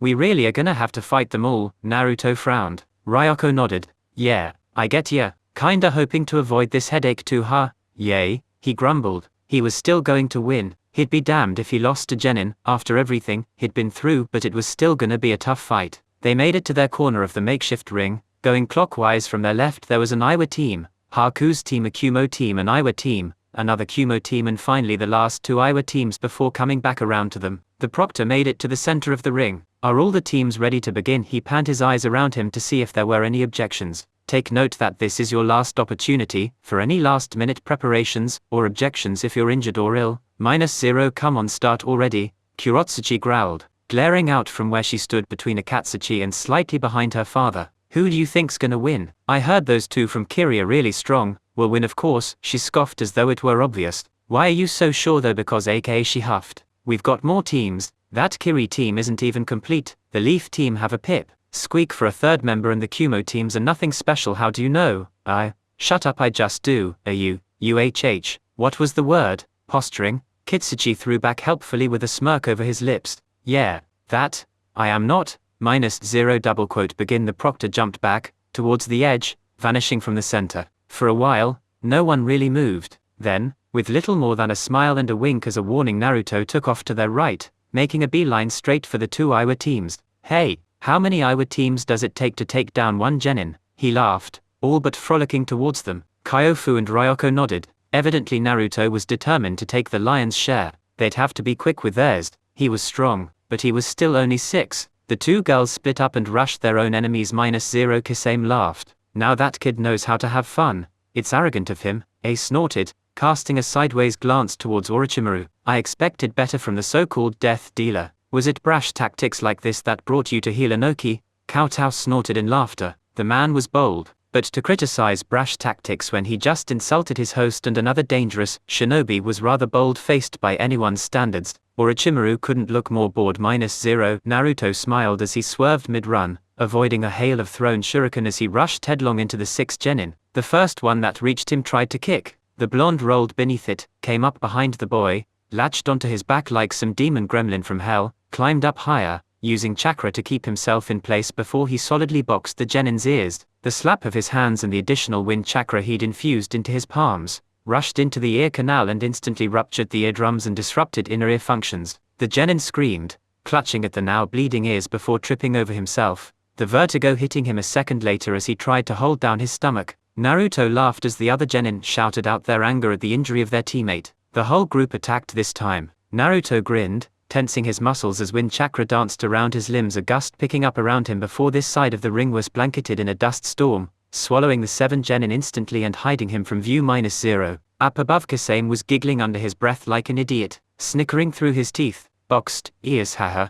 Can't say I would have thought of that. Konoha's wind elements are rare, Mai said contemplatively. He seems to have a remarkable grasp of it given his age. He didn't use hand seals to cause the dust to rise. She looked to Orochimaru in askance. The Sannin would have flatly ignored her altogether, if Kowtow hadn't chuckled, taking his cue to step in on her behalf. Trained him well, did you, Oro? He's always picked up things quickly. Wind has come very naturally to him, he offered. Absolutely nothing at all really. Meanwhile, Zabuza and Kisame were making their own entertainment. Kimamero's already taken down one, and done Jack with the other 2. Haku's ripping her 3 to pieces. She'll cut them up good, but she'll be tired by the time those pinpricks take down any of them. Betcha she'll need help for chakra exhaustion after this is over. Bet your boy's gonna be running around chasing his enemy for the duration of his fight. He'll still get like a rushing bull eventually has to crash into something. My side, irritated. You're blessed with 2 wind elements it seems, Inoki grunted, drawing everyone's attention towards the silver-haired Ryoko, whose strange weapon was now nearly 3 times its previous size.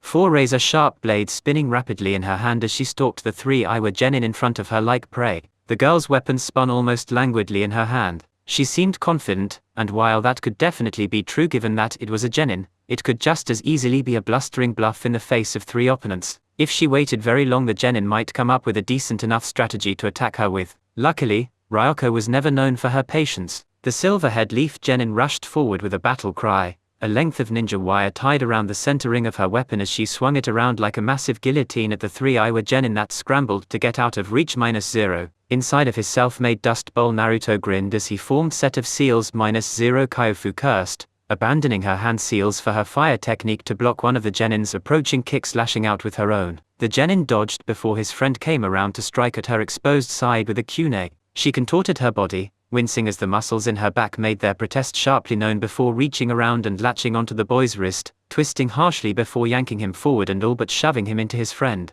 She formed her hand seals, a gokukaiu exploding out of her lips that was immediately quelled by the kunoichi's water technique coming between them. Kyofu cursed, tossing shuriken even as she was forced to dodge and weave away from the other 2 that were now recovered and attacking. She leapt back, another fireball making them scatter and giving her some breathing room. She landed and was forced to fall flat onto her back as an earth spike rose up to gore her on its surface. The Iwa genin were on her already. She pulled out a fist full of explosive tags, throwing them up in the air, letting them fall like rain before she made them burn with a flick of chakra. The concussive force battered her body and knocked the wind out of her. It hurt, her ears were ringing, but heat rises. The brush of uncomfortable fire against her flesh was gone in the barest instant before she was already pulling herself off the floor and onto her feet, rushing away from where she'd fallen. She landed and cursed as the kunoichi in the team was already attacking her, not giving her a moment to breathe. She took her stance, blinking the blur from her eyes and trying to pull the ringing from her ears as she braced herself. The move to lunge, then she was neck deep in the ground. Hey, what the hell is this? It was a basic earth jutsu. Kyofu blinked, confused and startled. Her confusion was partially diffused though when a tuft of blonde hair and 2 blue eyes rose up from the barren dirt at their feet, turning and looking before it began drifting closer towards Ryoko's fight, sinking fully into the ground a moment later. Kyofu didn't waste another second, rushing forward and delivering a full, unobstructed kick at the girl's face that might have broken something in the process of knocking her unconscious. She smirked at the last 2 boys. 3 against 1 was pushing her to use her jutsu to level the playing field. Her reserves were the weakest of the team, even if she was the oldest. 2 against 1 she could manage and hold back her jutsu repertoire for later. She tossed a glance at the Kaguya boy who barely even flinched as an explosive tag went off point blank in front of him, looking decidedly bored as the smoke cleared. It seemed as though they might need it. -0 if Kasame could see her expression clearly, or hear her, he would have found something of a kindred spirit in his quasi-4-month-long student. She was laughing like the crazed resident of a psych ward.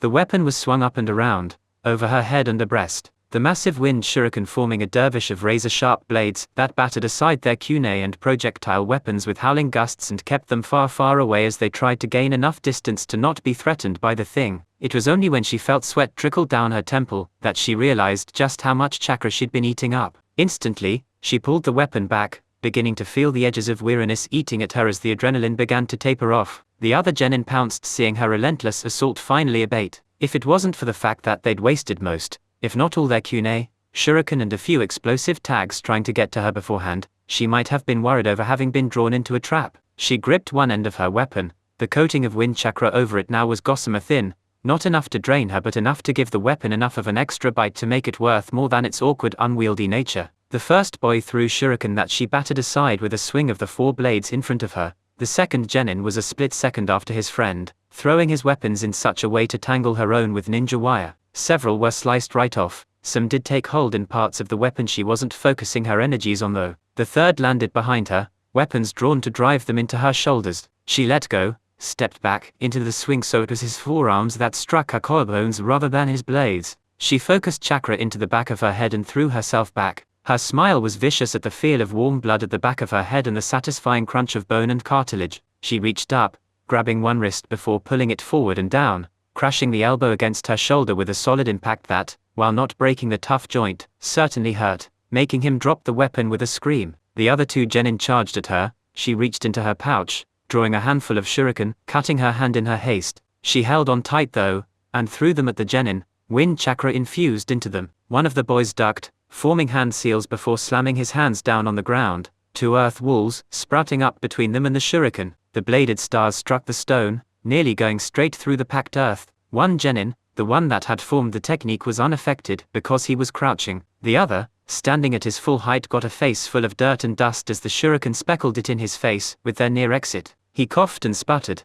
eyes tearing up as he tried to wipe them in order to see. Rag. The next thing he knew, the crazy silver-haired girl was punching through the earth wall, fist coated with wind chakra that she used to just drill straight through it, before grabbing him by the face and using her momentum to slam his skull against the packed earth at their feet. She moved to turn, but before she could, there was an arm coiled around her neck in a brutally strong chokehold. She choked as she tried to suck down a startled gasp, coughing as her hands rose to elbow the genin behind her, only for him to move out of the way, grip the back of her head to avoid the headbutt she was about to do, and squeeze grit her teeth, trying to throw him off as she lunged forward. She opened her eyes, finding the one whose nose she'd broken approaching. His friend was regaining his bearings as well. She didn't want to cut off his arms and kill him with wind blades, but if this asshole didn't get off her. Dynamic entry, and with a moment of deja vu, Naruto appeared from flat out nowhere, giggling as he latched onto Broken Nose's head and started beating him with the ring end of kunai. The one holding her slackened his grip for a moment in surprise, enough for her to move her head and bite hard. She didn't stop until she felt the coppery tang of blood in her mouth. When he finally let go, she turned and hurt him badly. She turned to the last boy once she was done, who was already calling to forfeit and all but running towards the jounin as Naruto gleefully let go of his choking, half-drowning teammate with the bloody nose. She panted, rubbing her own neck and spitting to try and get rid of the taste in her mouth. Thanks, Naruto grinned. No problem, I'm just about. Before he could finish his sentence, the Naruto before her vanished, leaving behind only a mound of dirt in his shape that quickly fell to pieces. Atsushi Bunshin, her eyes widened, turning around in time to see the dust cloud beginning to dissipate. More than that though, she saw her teammate a second before he hit the ground, evidently having been hit or thrown. She could see 4 other Iwa genin in the last vestiges of the dust cloud that weren't moving. There were only 2 that were. Problem was, Naruto wasn't moving either. She moved to step forward when a lancing pain shot up her whole leg, a scream prying itself from her throat as she fell, blood gushing out the back of her knee. She turned, looking behind her and finding the damn genin, with the busted nose, getting back to his feet even as he tried to cough air back down his abused throat. His friend had surrendered, he hadn't. She limped back, away from him towards her weapon even as she growled like a beast with the promise of retribution. -0 Your boy there seems to have bitten off more than he could chew,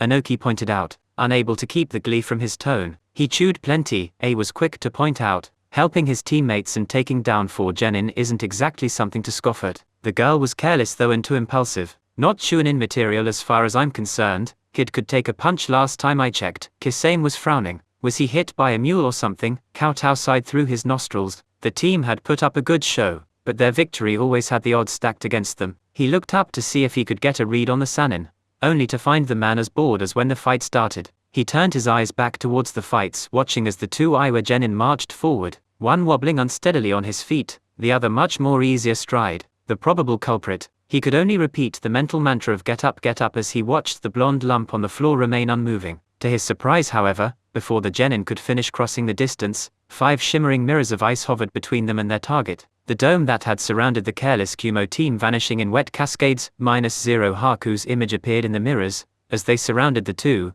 glaring at them. The hell is this? One of them, the bigger one that didn't look nearly so exhausted, hissed out. Kiri's making nice with the leaf now. Haku brandished her senbon, eyes cold as her mirrors. The panels angled themselves. You want to surrender now? The smaller genin swallowed nervously, looking around at the 5 Hakus that glared down at him and daring a peek at the Kumo team that were struggling to walk in a straight line right now. He gasped. Gonna need a second, he said nervously to the bigger boy. The big one just glared at the ice mirrors. Nah, I don't think we'll be doing that. Way I see it, you're almost out of chakra, Kiri. This thing can't be cheap, and you were holding more of these things over the heads of the Kumo idiots over there, so you're almost out of juice. Haku frowned. Was her exhaustion that obvious? She gripped her senbon. In that car, the thin boy stood ramrod straight and let out a piercing shriek. She had to clutch at her ears even within the protection of the mirrors as her senses were assaulted, her concentration coming apart at the seams. The mirrors began to melt and the big genin rushed straight towards one with a heaving hammer fist. The mirror cracked but held. But just the fact that it could crack under the weight of a bare fist showed just how weak she was right now.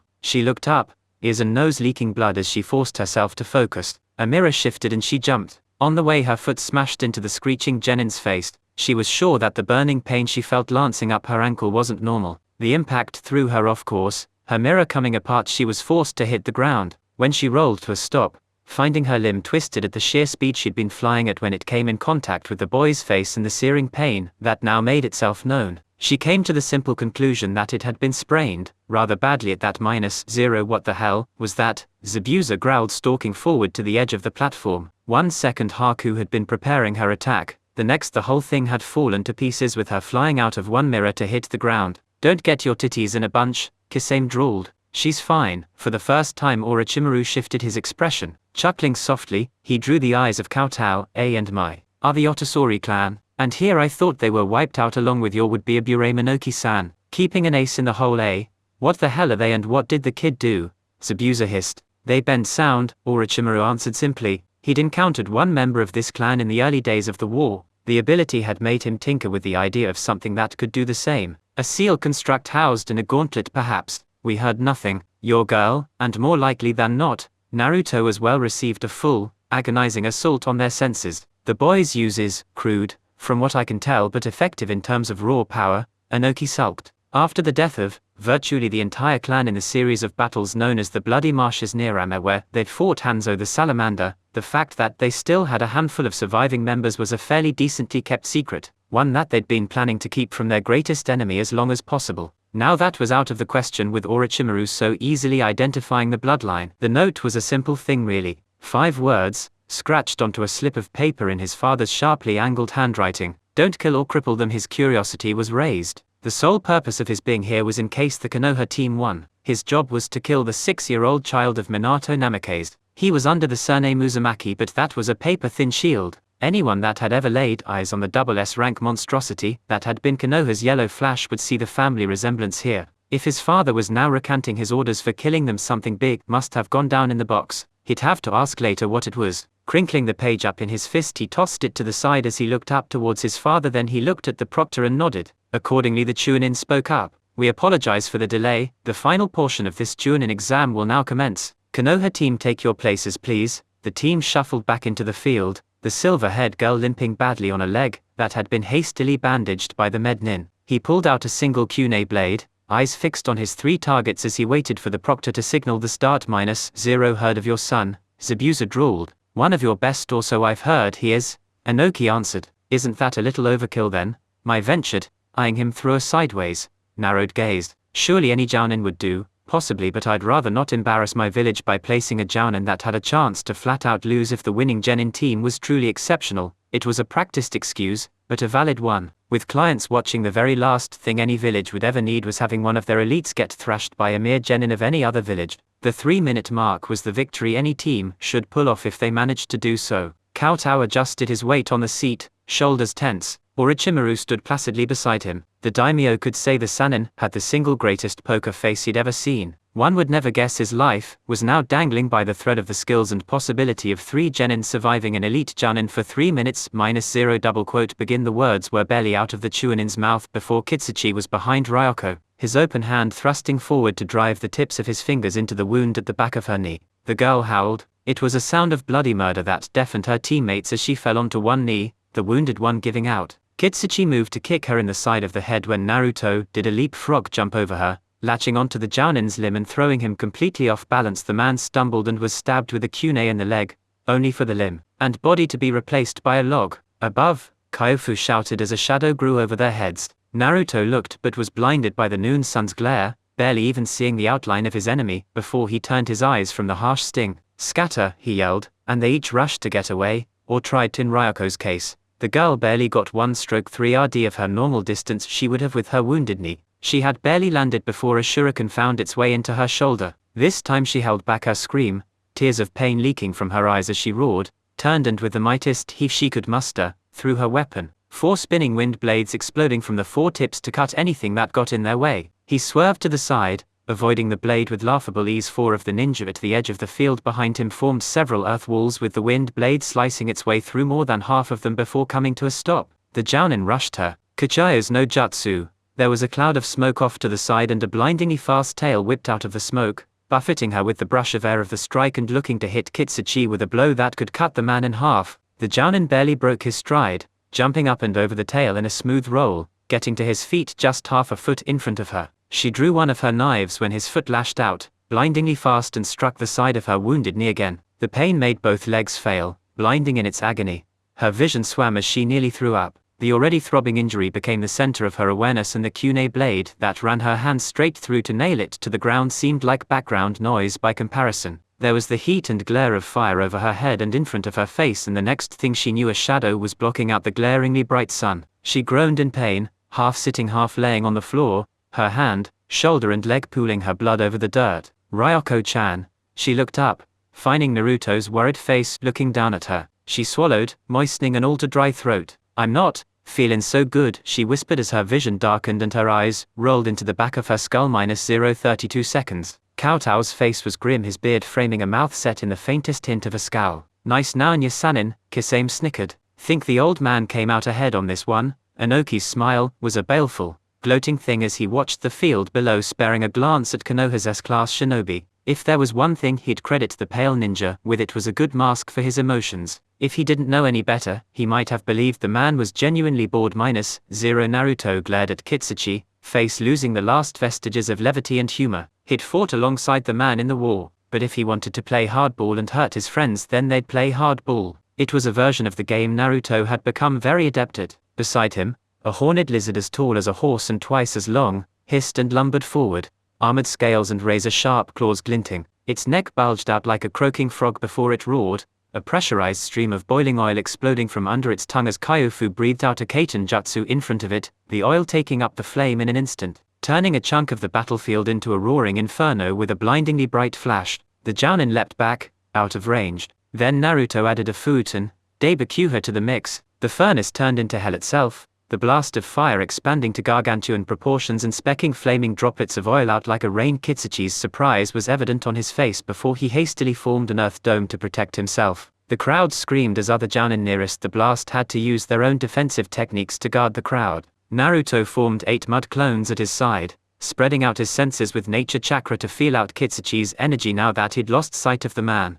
Kyofu. Below, the lizard darted to the side as the Jounin exploded from the earth, a fire technique flash roasting its hind leg rather than its whole body. It screeched and spat out a mouthful of acid that the Jounin rolled to avoid. "Move!" Naruto shouted again, his earth clones rushing forward. Unfortunately, Naruto's directions lacked specifics, and when the beast moved this time, it was right into the waiting arms of a spider summon that darted out of the ground twice the size of Kyofu's. 4 of its limbs snapped around its writhing prey, fangs punching through a thick armored hide to inject virulent poisons. Kyofu jumped away cursing. Then Kitsuchi was grabbing her by the throat. "No you don't," Naruto yelled, tossing a kunai at the mid-air Jounin. Kitsuchi caught it, turned it in his hand to stab his teammate, then it transformed in his grip into another smirking blonde. The clone took in the man's surprised face, winked, then slapped 2 explosive tags onto the arm holding him by the collar. He laughed. Boom! The explosion was small by explosive tag standards, but no matter how small, when the explosion was separated from your flesh by a fraction of an inch of cloth, it hurt. The Jounin cursed, releasing the girl as he fell, rolling backwards, when he hit the ground, furiously beating at his arm to kill the flames snaking up the remains of his shirt even as he clenched the limb close to his chest.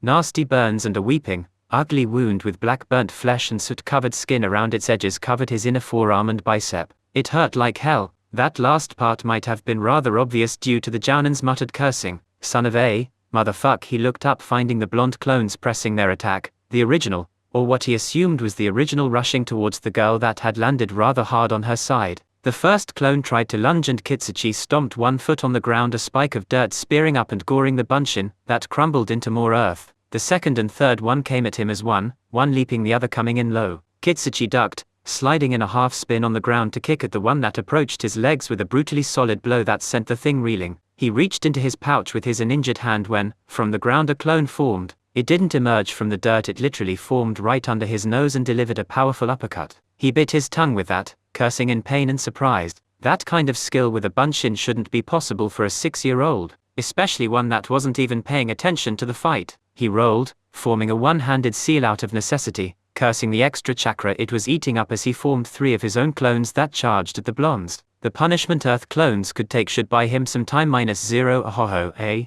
Surprisingly was the one smiling. "Your son got careless. That kunai hench was clever for a genin," my praised. "I wouldn't have fallen for shit like that," Zabuza scoffed. Inoki's smile had vanished, his face now as grim and set as Kowtow's and Orochimaru's. Little over 1 minute and 30 seconds left on that clock. -0. Kyofu groaned miserably as she got to her feet. Her ribs would be sporting a nasty bruise soon enough. Falling flat from 15 or 20 feet wouldn't go over well with anyone, shinobi training or no. Are we done yet? Nope. Naruto yelled cheerfully. But don't worry, I got him on the ropes. She turned her eyes, narrowing them. Futon technique, she barked, sucking down a lungful of air as she got to her feet before Naruto did the same, both releasing the blast of fire that, while not quite as big as the one that had been fueled with oil, was nonetheless huge even by Jounin standards, the two elements mixing to form a single powerful blast. Then a rock shot out of the ground. It was the size of a fist, with the force of a bullet, and would have taken off the blonde's head had he been a foot taller. It pays to be short. He never thought he'd think those words. Run! Kyofu shouted needlessly as both of them were already darting this way and that way to try and either get out of range or dodge the attacks now exploding from the ground. Kyofu felt the vertigo hit her a second later, a nausea rising in her gut. She barely had the time to deduce she was under a jinjutsu before something smashed into the side of her head with a crunch and a spatter of blood across the dirt as she bled from her head and temple, the world swimming in her eyes as she fell. Then everything went dark when she was encased beneath the walls of an earth dome. Naruto would have fared little better if the innate nature chakra he had running through his systems hadn't given him a heads up on Kitsuchi's attempt before it took root and helped him dispel the illusion before it could fully affect him. He turned and sprinted in the man's direction. Once Kitsuchi adapted to the feel of his chakra, his illusions were going to be much harder to fight off. The wind was knocked out of him when something hit him in the stomach with the force of a ram. He fell onto his back, coughing and gasping for air before something pressed down onto his neck. He blinked, and the pain of the blow and the difficulty in breathing dispelled the secondary illusion hiding behind the obvious red herring that was the first. The blonde grit his teeth. Stupid. He'd fought next to Sasuke for years and he forgot to check for secondary and tertiary jinjutsu. Fucking stupid. The only real consolation he had was that this wasn't a life or death situation. Kitsuchi stood over him, burnt arm cradled against his stomach and chest, the other hand in his pocket, his boot pressing down on the genin's chest and neck, staring down at him with a placid, calm expression. Naruto chuckled, or tried to. It was difficult to imagine the calm shinobi was the famously short-tempered Kurotsuchi's Fayodar Uzumaki and like that the blonde was somewhere else. -0. Kowtow breathed. 2 minutes and 20 seconds. 40 seconds had just decided the life of one of Konoha's greatest shinobi. His mind whirled, gears turning in his head as he tried to think of some angle, some means to get the Sannin out of this and could only come up with one. Kurotsuchi, I've done you a kindness. One day I will expect one in return. Those had been his words weeks ago. It was now time to cash in the favor and demand that he honor it, even if the life of a 10-year-old girl didn't necessarily measure up to that of Konoha's most dangerous assassination expert. The daimyo sighed. He'd hoped to be able to gain something from this debt between them, but alas, breaking even would simply have to do. Then something caught their eye. -0. Your Dan Uzumaki. The words rang through his skull, echoing in the hollow chamber of buried memories, pulling free the demons of recollection. Dust choked the air in a foggy, brown haze, the sun beating down on his face as he blinked the blood out of his eyes. They were all so hopeful, you know. He stares up at Kitsuchi's face, focusing on the eye hidden behind the spiral-painted mask, a palpable fury rising in his chest that twists his features into something bestial. So sure that you'd come back like you did before with Nagato, that their hero would come rescue them, especially that Hyuga girl. Oh, how she screamed, "I'll kill you."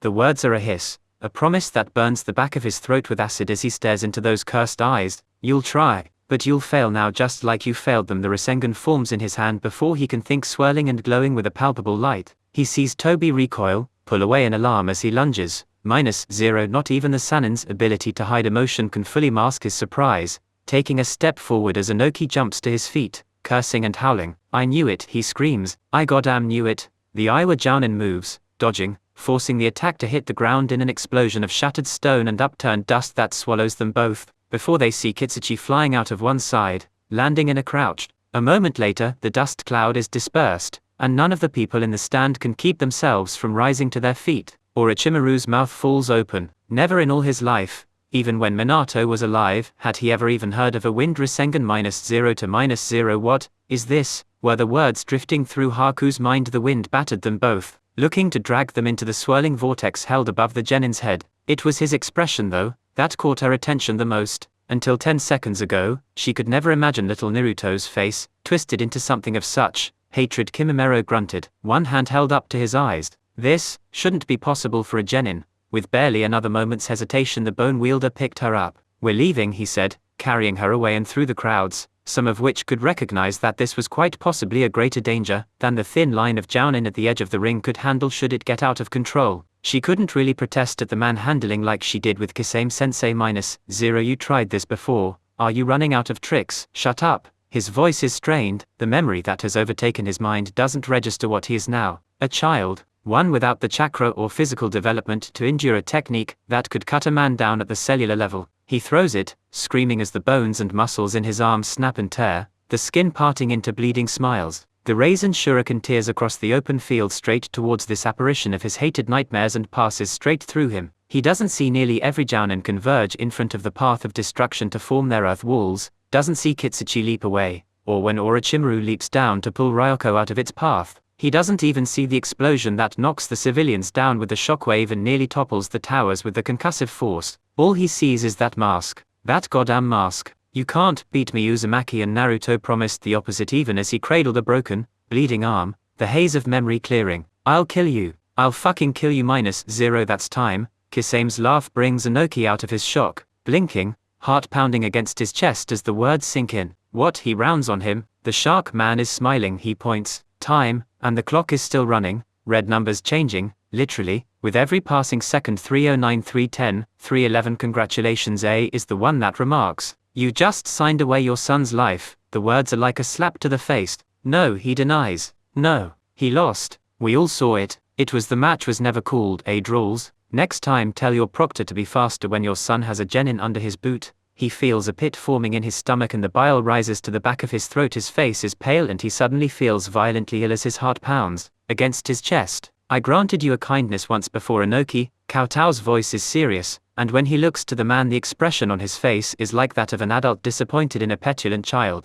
The man stands, red and black robes ruffling. When I did so then I asked for nothing, now I'll grant you another, but this one holds a price. He swallows thickly. Might we discuss this in private? No, Kowtow says flatly, we'll discuss it now, here before witnesses, or I retract the offer now and your son is summarily executed by your own Anbu. The daimyo's voice was like steel, and though any one man standing here could kill him with barely a passing thought, the thunderous nature of his expression could make anyone believe he was Hashirama or Madara come again. A nods. My gives no outward sign. That Sachikage's face was severe, glaring at the floor as this whole thing backfired spectacularly in his face. Name your offer. Though the words are whispered, all hear it. Kowtow sighs through his nostrils. -0 on the field. Orochimaru holds the bleeding Ryoko close, red warm blood staining his clothes as the pale ninja hears the screams and confused calls all around him, the upturned dust blanketing the whole field in a reddish fog. He marches closer to where he last saw his student, finding the blonde child kneeling on the field, hissing in pain as he cradles a shattered limb. He glances behind him where even now Jounin are struggling to keep the crowd calm, to take stock of wounded. He looks down towards the crater left behind and the wounded elite Jounin who is now struggling to regain his bearings and the jagged trench that was just carved into the earth by the mere brush of the attack passing overhead, ending in a crater that would have made Tsunade proud. He looks back at his bleeding, near unconscious student. What the hell are you? -0. The waters gleam with the midday sun. The red rock of the mountain that frames the western side of the village gives it an orange hue even as the light sparkles across its calm surface like diamonds. It was such a tranquil sight really, the bustling sounds of the village behind her doing little to breach the placid atmosphere. Her thoughts were another matter entirely though. Itachi had never been one for angst or depression. She seemed the somber person, but she was in fact content with both herself and her lot in life on most days. She did not overanalyze or philosophize her work, did not seek some moral justification, or dwell on known friends and acquaintances lost in the years of her employ as a Jounin and Anbu. Grief had its place, as did guilt, but ultimately things were simple in their world.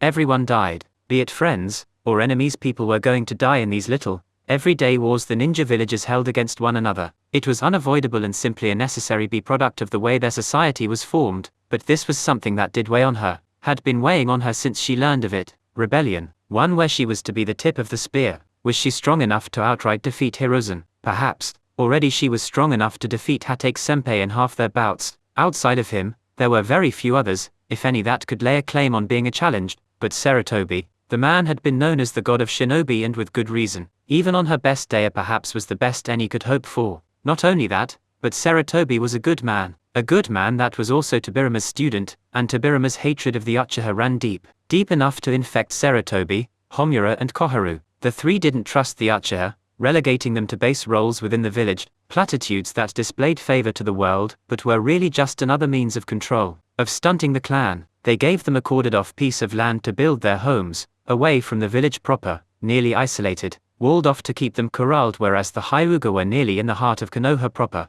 They assigned them the role of the police force of Konoha. But how much strength and battle experience does a ninja acquire from dealing with drunken louts and investigating petty crimes? The rare murder conducted by a ninja above the rank of Chunin was handled by T&I or Anbu, or the elite hunter ninja, if the culprit fled the village, and even if they weren't, those cases were too few and far between. How much could a ninja clan that never did field work truly grow? How many allies could they gain with the resentment held in the minds of some of the commoners with their privileged status? A resentment that grew when, day after day, the Uchiha were the ones that did the dirty work of enforcing the iron rule of the village laws. She was the exception, not the norm. She was one of only 7 Uchiha that did field work. 7. Everyone else was stuck in the clan district in perpetual routine, corralled and meek, ready for slaughter should it be needed. Namikaze was the one to first break the routine, engaging Fugaku, a man that had been in the same graduating class, in genuine talks of expanding the Uchiha's role within and without the village. Then Minato died, but those seeds of promise were already sown within her father's mind. He wasn't happy just quietly returning to the status quo that had been under Sarutobi.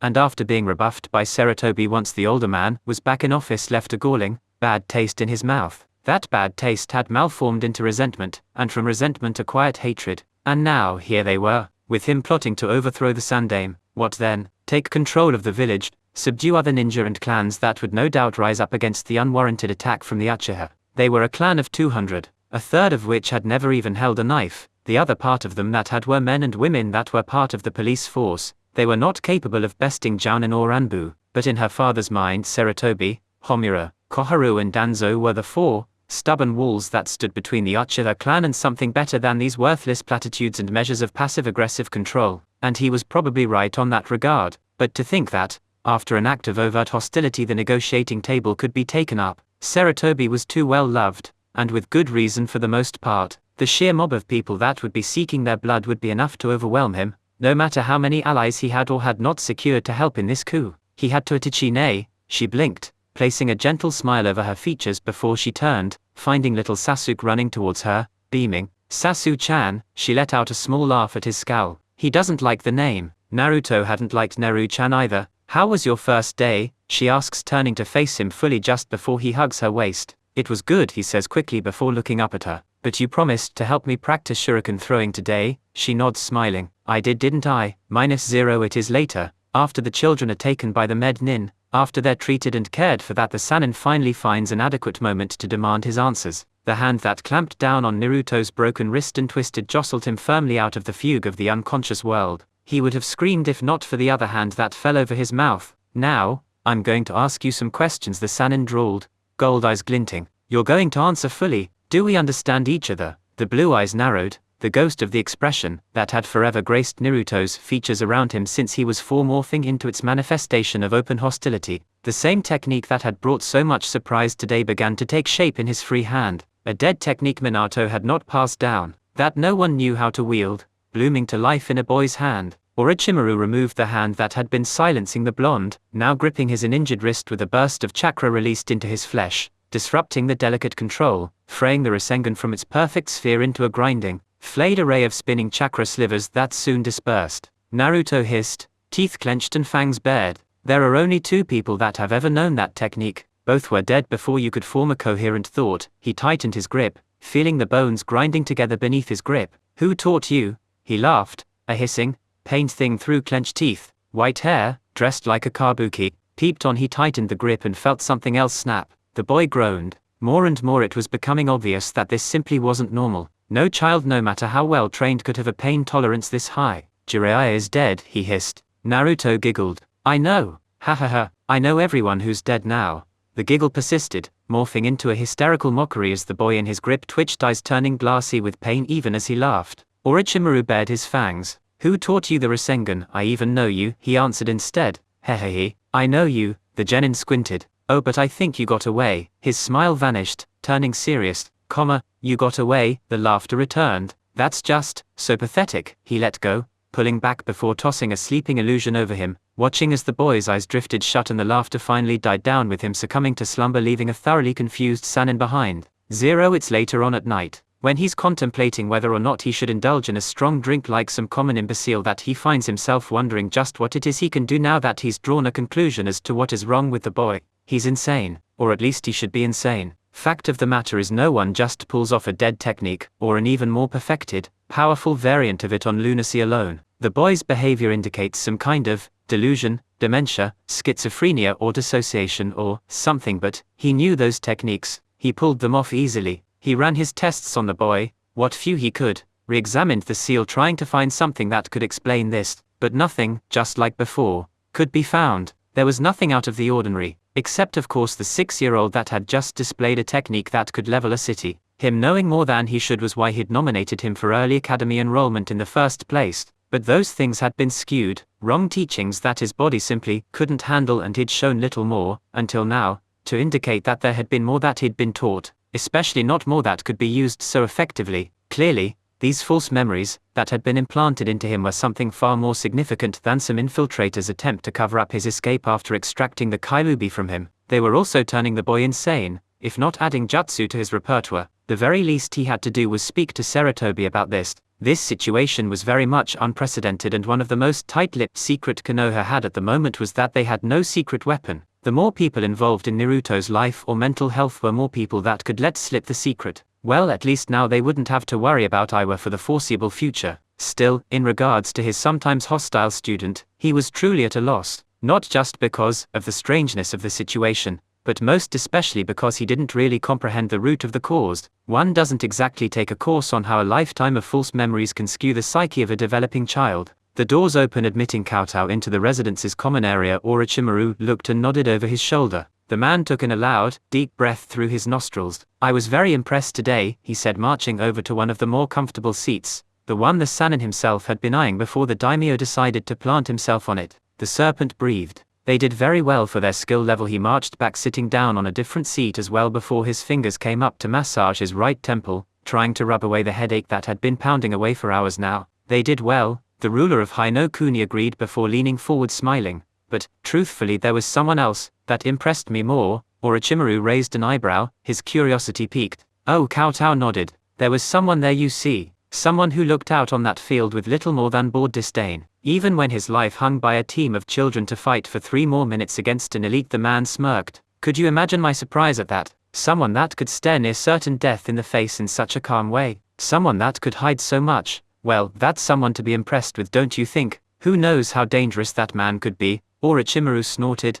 Inoki's satisfaction would have come more from seeing anxiety or fear, as much as my actual death. I wouldn't give him that. Yes, I see, he nodded. Still, most impressive. Why? He laughed. I wouldn't put it past such a man to orchestrate using his own daimyo as a shield to secure an approval to a nomination. This time, the Sannin's eyes turned to him, serpentine gold meeting amused dark brown. He took a breath after a moment. It seems I underestimated you, Magajiro Dono, and I'll be sure to never make such a mistake with you. It already cost Inoki more than he's comfortable with. He leaned back in his seat. I heard, he admitted. May I ask why you don't seem eager to have me killed now that you've found out? Now, the man scoffed. You insult me again. I knew before I ever left the capital. Then why come? Iwa's dealings are far too unknown to us. They have been for some time. I wished to see it for myself. You couldn't have taken a look at their defenses or anything of import. They have this home watched at all times as they watch all who enter and leave. No, I couldn't, he admitted. But you've limited your thinking to mere battlefields as most soldiers do. I did not come here to see the strength of Iwa's sword arm. I came to see the strength of their handshakes. The other cage, he was quick to deduce. Kowtow nodded.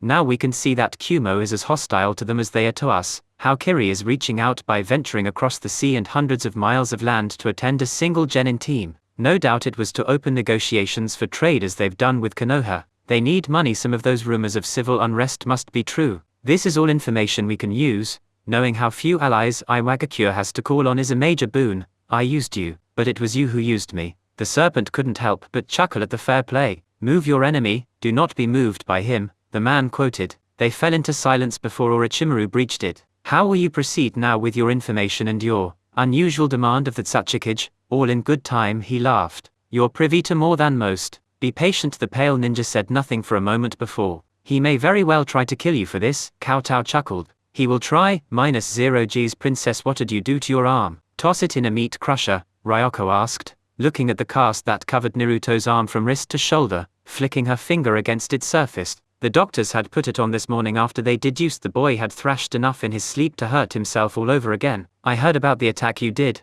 Kyofu said, sitting at his side, a bandage wrapped around her head, her hair cascading down to her back in a dark curtain, pulled down from its usual high tail. The cut went from her temple all the way down under her ear.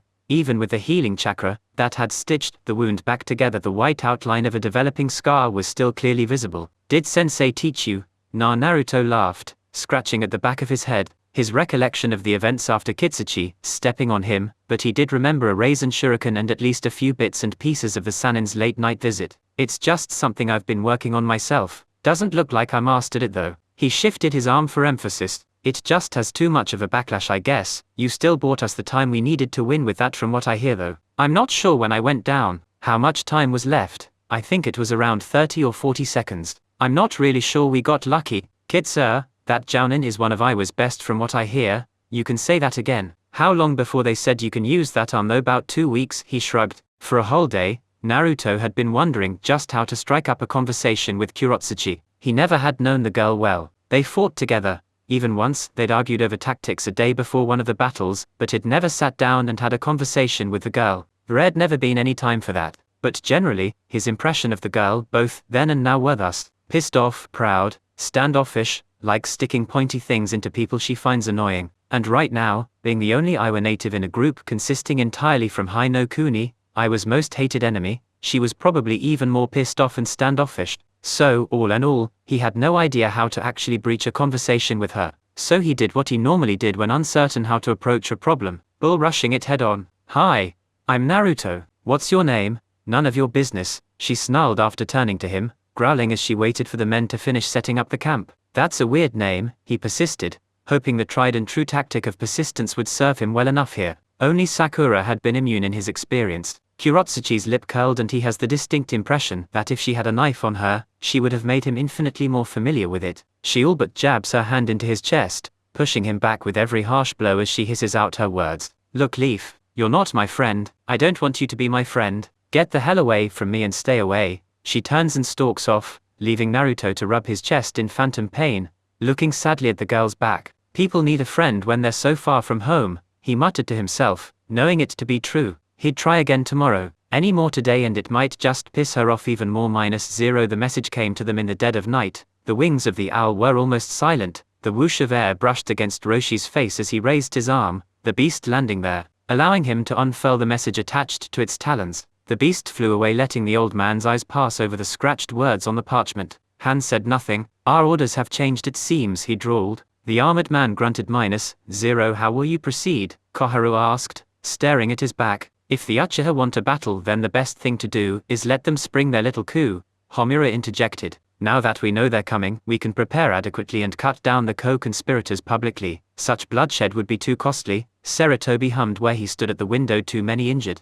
too many dead. The rumors of our vulnerability will escalate beyond the point of our control. Few villages can quietly bear the loss of so many, no matter what we might feel for the Uchiha. That and their position as the police force does aid in Konoha's internal stability to a degree, Danzo drawled, bandaged and solemn. So again, what are you going to do, Hiruzen? Koharu demanded. The old monkey breathed in the smoke of his pipe. We still have a handful of days before Magajiro Dono is set to arrive, and even more time before he leaves. They will not move until after his Gonit will give Okami time to investigate their dealings and how far deep the treachery goes. From there we'll see just how deep we must bury the knife in our own flesh to cut out the cancer of treachery. The other three were quiet for a moment before. What of Itachi? Danzo drawled. What of her? She is the tip of the Uchiha's intended spear. Kill her and that spear is splintered. Hiruzen breathed out the smoke in his lungs. I will not repay loyalty with treachery. She brought us the information that lets us sit here and plan now. At the very least she should be hidden away, removed so the Uchiha can't use her and don't attack nearly so early, Koharu suggested. Both those suggestions might tip our hands, Homura put forward. We could always give concessions. The words made all three advisors pause, turning to look at Sarutobi's back as though a head was growing out from between his shoulder blades. Concessions? Danzo spat. Under the threat of rebellion, you want to give concessions? What's next? The man spat. You'll give your title if they just ask nicely. Hiruzen turned, dumping out the tobacco leaves into an ashtray with 3 quick taps of his pipe. Fugaku wishes for more of his clansmen to be out in the field. Why not? We are short-handed as it is. He wishes for some lands to expand the district and the possibility of opening up certain parts of their district to the public. Why not? He shrugged. Seems these are all minor concessions that save me plenty of headache. Homura's eyes narrowed. Have you forgotten what Tobirama-sensei always warned us of? How Madara Uchiha tried to kill both him and Hashirama-sama several times. How the Uchiha had to be kept in line in order to ensure the stability of the village. If you allow them to gain too much influence, they'll seek to control the village in a perversion of Hashirama's ideal. Isn't the fact that they're willing to try and kill you, and plunge the village into unrest at such a time when we're still so vulnerable, evidence that sensei was correct? Koharu backed. But is it the inevitability brought on by their own nature or merely that of a self-fulfilling prophecy? The old monkey drawled, moving to sit down across from his old comrades. Perhaps it is time to enact some changes in policy, even if you are correct in that. If you were to come to Fugaku with this now, Danzo drawled, he'll smell blood in the water. It will make him bolder. He'll try to take a mile when you give an inch. Sarutobi remained quiet. Danzo raised an eyebrow. You have a plan? The makings of one, he answered before waving them off. Go on. It's late. I'm getting old, so I'm going to bed. He stood and without another word, turned and left the room. His advisors wondering if the old monkey was finally succumbing to his weariness. -0 in the morning. With the camp already packed and the column already on their horses and moving, did Naruto try his hand again. Maneuvering his horse to Kurotsuchi's side, the faux 6-year-old decided to venture into a subject a bit easier to deal with. So what did you learn in Iwa's academy? The girl snarled, using the slack of the reins in her hands to slap his horse across the face, nearly throwing him off as his beast reeled, startled. Get away. Naruto frowns, then grins. They probably didn't teach much from what we saw of your genin. They taught us better than anything your Leaf Academy teaches. The blonde grinned. Progressed? Yeah right, he taunts. The girl pulls back on the reins and the sneer she throws over her shoulder at him. You probably hit like a girl. He sticks his tongue out at her. If looks could kill Naruto, or Ichimaru drawls. Enough. The blonde starts to laugh, despite himself, then he stops, eyes going wide. 2 chakra signatures, powerful ones, were heading straight for them. He looks to his right and can tell Orochimaru feels the same thing. Before the blonde could say or do anything, Orochimaru forms a seal and galloped his horse forward, catching a slumping Kurotsuchi, before she slid right off her horse under the Jinjutsu. Magajiro Dono, he shouted, catching the daimyo's attention. Hey, what's going on? Kyofu asked as Orochimaru picked the girl up, off her horse, placed her in Koutao's arms as the man untied his red and black cape, handing it off to a samurai who tied it around his own neck and pulled a hay-filled bundle of cloth from the back of his horse. Go! The older man demanded, and as one, the whole column of men turned and began to charge off in a different direction. Orochimaru turned to them, one hand pulling out slips of paper. Come here, all of you. The command in his voice made them all obey nearly without question. The Sannin placed a slip of paper on Ryoko's head first. Instantly Naruto felt the effects. Ryoko's chakra signature very nearly vanished behind the veil of the seal's effect. Before anything more could be said, he placed the small slip of paper over Kyofu and his own heads. Stay with Magajiro Dono. Guard him with your lives. Without another word, the Sannin flew up into the trees, a single leap carrying him to the highest branches. Come on, Koutao barked, before bringing his horse to a full gallop, nearly charging off without them before the kids had enough presence of mind to kick at their own horses. What's going on? Kyofu asked again, ducking under a branch. There is too little trust between us for Inoki to let this happen, the daimyo answered. He believes I wish his granddaughter to come with us to use as a hostage. And you don't? Naruto asked. Koutao shook his head. She is useful, but never as a hostage, he answered. I didn't come to Iwa to kill children, so what? He's just sending these guys after us to take back Rock Girl there. Ryoko cursed as the horse bounced her around. She hated riding, or to kill us if we were to resist. That's an act of war, not if he can pin it on Kumo. The man laughed. Where'd Sensei go? Kyofu asked. To stall their pursuit, of course. Alone. Koutao's smile turned sad.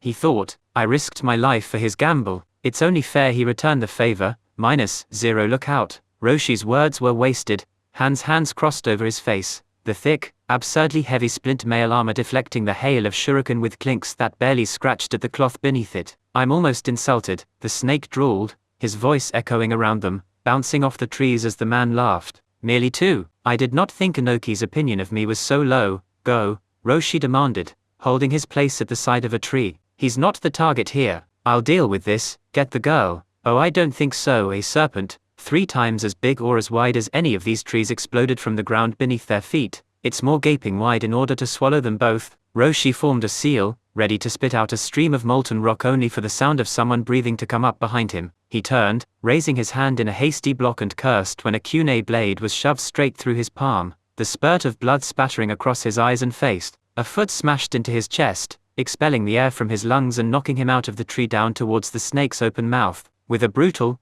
unreal drop kick that rattled the bones in their chests, the armored form of Han literally battered the serpent aside with strength that could rival Tsunade. Orochi raised an eyebrow. He'd have to stay away from that one's blows. Rochi landed on his feet, turning with his hands already finishing their seals before he breathed fire on the dazed reptile, sending it back to the summoned realm. With a screech, "Go!" he demanded. Han rushed forward, traps and ninja wire springing from the ground to hold him still before he barreled through them with sheer brute force, snapping branches and crunching through trees. 10 bunchins emerged from the shadows of the forest and gave the Jinchuriki barely a moment's pause before steam ruptured from the heavy armored pack behind him. The scalding heat destroyed the 6 closest ones outright, burning their flesh enough to dispel them. The remaining 4 reeled, pulling back before Roshi was on them, fireballs exploding across the forest to blanket the whole place in flames, burning a path that the red-armored behemoth barreled straight through. "QQQQ, it is you then," the Sannin laughed, vanishing into the shadows again. "Roshi, you've gotten so old now," the fiery-headed man grunted. "No older than your master. I'll kill you this time. You came close before." But things the Jinchuriki turned, catching a kunai before tossing it away, the explosive tag going off just far enough to not hurt him. Then he felt pain lance up his extended arm. Jumping away with a curse, the Jinchuriki grit his teeth against the searing pain now coating his forearm, dispelling the illusion with a fluctuation of chakra, finding the Sannin standing beside the spot he'd just been occupying on the branch, a gleaming sword in his hand, the edge dripping blood. "Will be different this time, I think," he laughed. Roshi sneered, a searing heat emerging from his skin before the branch he was standing on caught aflame, a thin coating of fire and molten rock rising up from his featuring toe cover his body. The Sannin's grin grew delighted. "Oh, already? I remember that technique well enough. Once upon a time you all but killed me with it." The old Jinchuriki frowned. How much of this confidence was a bluff? "My Yauten no Yoroi has never been breached. Not by you, not by anyone. I'll be sure to kill you today, without your precious Tsunade here to rescue you." That smile turned psychotic.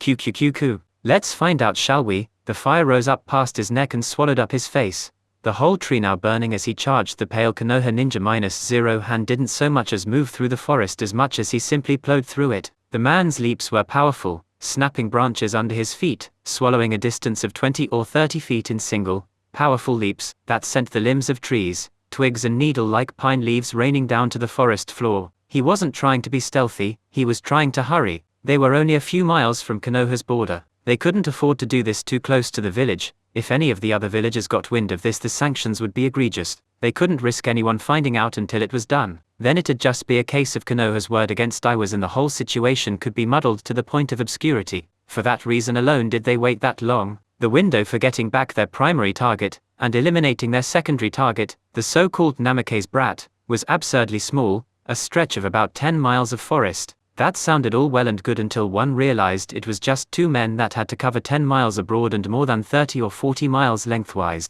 By the time they'd managed to sense the Genin's and Orochimaru's suppressed chakra signature, they were already nearly through the area of interception. These Konohanin only had 7 miles to go before they reached Konoha's borderline. Pursuing them any further meant risking exposure to the Chunin, or worse, Anbu, patrols. The Jinchuriki's eyes gleamed as he caught sight of red armor ahead of him through the trees. It wasn't long before Shuriken flew out of the shadows of the forest, arcing through the air to punch through armor, with sheer brute force that belied their small size. The victim screamed as he was thrown off his horse, to arms in the trees. Up there in the trees, 17 of the 18 riders left notched their arrows into bowstrings, drawing back as one as they turned in their saddles, searching for a target. More thrown weapons flew from the gloom, killing another of the galloping group, before 2 of the men turned, finding their pursuer before firing, watching as the red-clad shinobi dodged with a sharp movement, more arrows exploding his way as the rest of the troop caught sight of him, landed on a tree, cursing as an arrow screeched against the armor that covered the lower half of his face.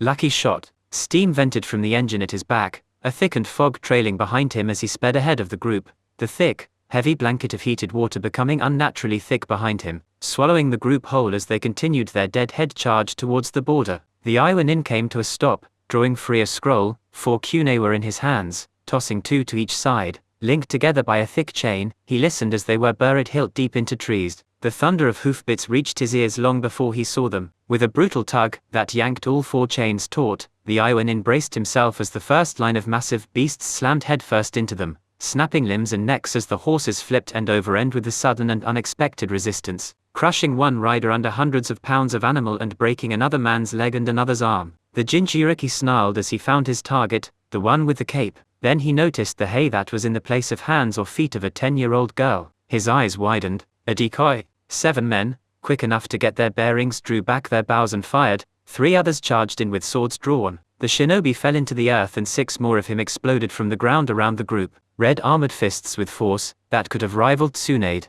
crushed skulls and snapped necks with brutal, impossibly fast force. A dozen yards away, the real Han emerged from the ground. He couldn't waste time with humans. -0 No technique is without weakness. This was a law of the shinobi world. There were no exceptions. As often as men had claimed to have discovered the perfect spear, the strongest shield, there was a way to deflect the spear, to break the shield. Orochimaru was a man that knew this. He was also a man that was not accustomed to defeat, so when it did happen, as it had happened nearly a decade ago against this very shinobi, he had a tendency to remember, and more importantly think, lava armor. What weakness could such a thing have? The chakra consumption would obviously be the first. Up at its wielder was a Jinchuriki. Absurd levels of chakra came with the territory. That was not a weakness of this particular technique, no, but there were always rules that had to be adhered to. One simply had to recognize them to exploit them. He wound, darted and fled through the trees, dodging and weaving, keeping himself one step ahead of the Jounin Jinchuriki even as the sheer heat rolling off of the man scalded his skin and threatened to burn him. The Kusanagi blade,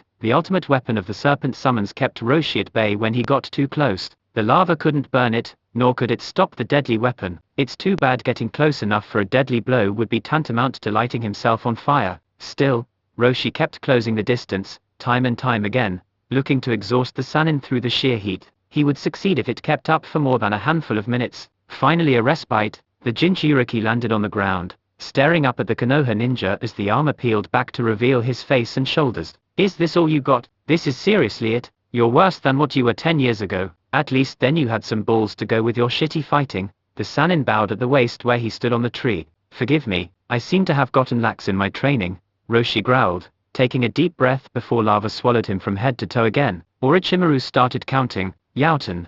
Shakuga Ryuga no Jutsu, the man shouted before perfect spheres of molten rock were hurtling towards him, smashing through trees with bone-rattling force and exploding when they finally came to a halt, sending the whole forest up in smoke. -0 higher. Kowtow barked at the beast, snapping the reins as he demanded more from the creature. The animal was a powerful creature, bred for war and travel. It could carry a man for tens of miles at a time without rest, but even it was breathing hard under the brutal pace. The 3 children behind him had given up their mounts and were traveling by their much more effective legs, pulling ahead in pairs to scout before stopping to let him catch up. Are you alright, Magajiro-sama? Kowtow grunted, keeping himself steady in the saddle. We'll be alright, we're close now, almost, Kyofu answered. We're just 2 miles or so from the border lines. Naruto suddenly returned, eyes wide and leaves sticking out of his hair. Guys, we have a big problem, he cried. What is it?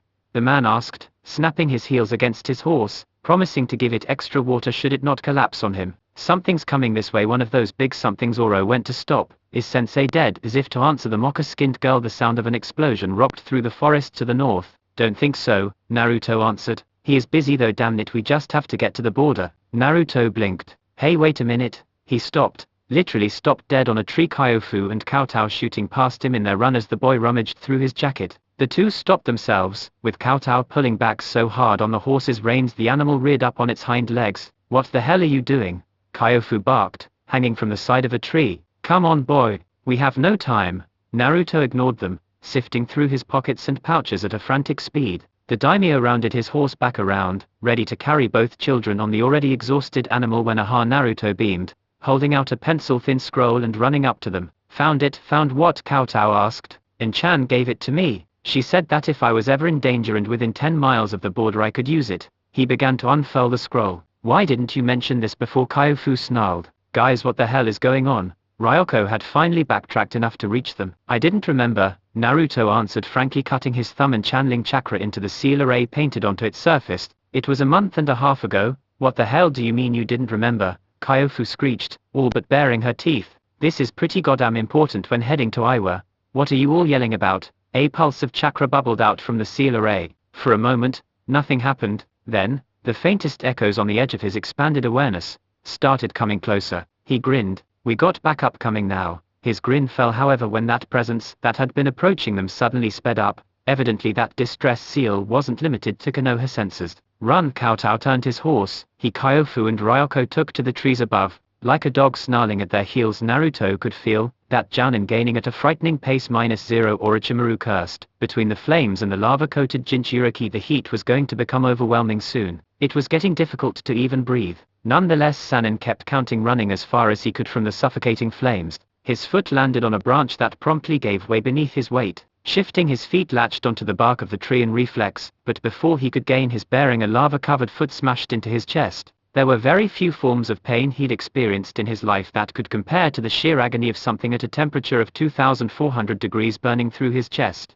With fingers emerging from the inside of his mouth and pulling his own jaw apart, a new version of the Sannin emerged, flipping in midair to rid himself of the sack of skin before he landed with a crouch on the forest floor. He cursed. That had eaten up more chakra than he was comfortable with. At Roshi's battle cry, he glanced up, looking up at the fire-coated Iwa Jounin. Then he threw the Kusanagi blade straight up. The Iwa Nin latched onto a tree. For all of half a second it took to burst into flames at his touch, just enough to dodge the spinning blade. Falling once more, he launched another series of fireballs at the snake ninja. He caught a glimpse of that smirk, and the thought that the Kusanagi wasn't exactly a miscalculation on the snake's part was just in time to feel the concussive force of the explosion of his own attack and another at his back. With molten rock covering him from head to toe, it was obvious he couldn't burn, but concussive shockwaves from the blasts could be damaging in and of themselves. And trapped between both blasts, Roshi felt the air pushed out of his lungs with brutal force, the lava armor vanishing in his laps a second later, before he fell to the forest floor with a solid crash. -0 Ryoko's thoughts could be summed up thus: he's fucking huge. The red-armored ninja chasing after them, held at bay only by a sheer horde of clones Naruto kept spawning, had to be the most absurdly large man she'd ever seen. He had to be an easy 8 feet tall, and the way he was plowing through Naruto's clones was a beastly, frightening sight, especially since, between the dodging, the fighting, the weaving between attacks and clones, he was still gaining. How much longer before our backup gets here? She shouted, latching onto another tree as Kowtow galloped past her. She sure hoped his horse could keep up the brutal pace. Any minute now, I think. That's not reassuring, princess, Naruto grunted. Quite frankly, if Han got any closer, he was considering walking out of this forest with 2 broken arms from a wind Rasengan. He fought the Jinchuriki before, and even if one discounted the advantages of the Edo Tensei of healing and endless chakra, the man was a born powerhouse in taijutsu and had fought pound for pound and gone blow for blow against Lee and Guy on several occasions. No way could he let him get anywhere near his team, or the daimyo. Kuchiyos. There were 2 puffs of smoke ahead of them, and Naruto rushed past just in time to see leaping lizards,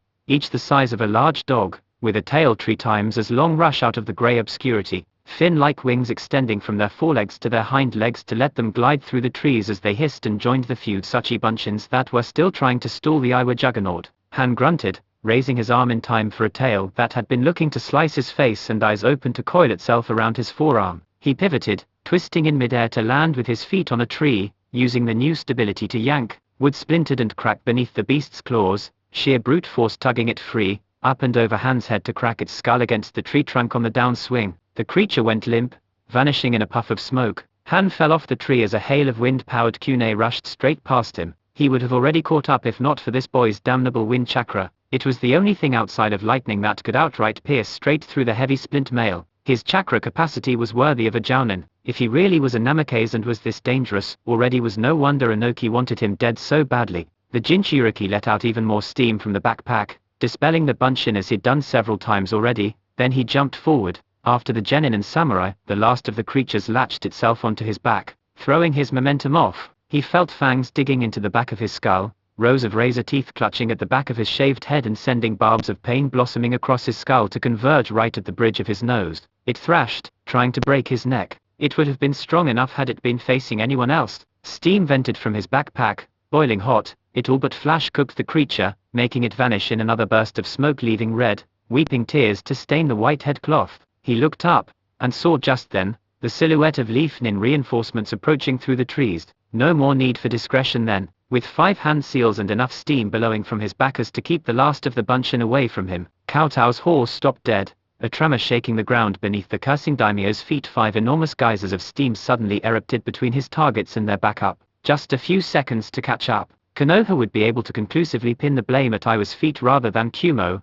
Ame or Kyusa with the sight of his unique steam jutsu, but the anger would be worse if he or Roshi let Kowtow take hold of such a valuable hostage. That's right, anger. That's all that ever waited for them, no matter the result. The Jinchuriki's lip curled beneath his mask, then, wasting no more time, he charged. The two girls attacked first, with one throwing her custom weapon with as enough wind chakra to turn it into a small typhoon, a perfect disc slicing clean through trees and branches before it was lit aflame, the perfect disc becoming a wild swirling inferno that spat out tons of fire everywhere. Han's fist smashed into the ground, a column of superheated water blasting out of the earth to hit the approaching weapon with force that could have punched a hole through a house, knocking it off course enough to miss him entirely. He rushed headlong, speeding past the girls straight towards the daimyo, who was even now trying to bring his panicking horse back around to face him. He closes the distance in an instant, hands reaching to crush the daimyo's skull between powerful armored fingers. Rasengan hand skids to a stop, and it's what saves him. The boy's attack barely reaches, grinding against his stomach armor.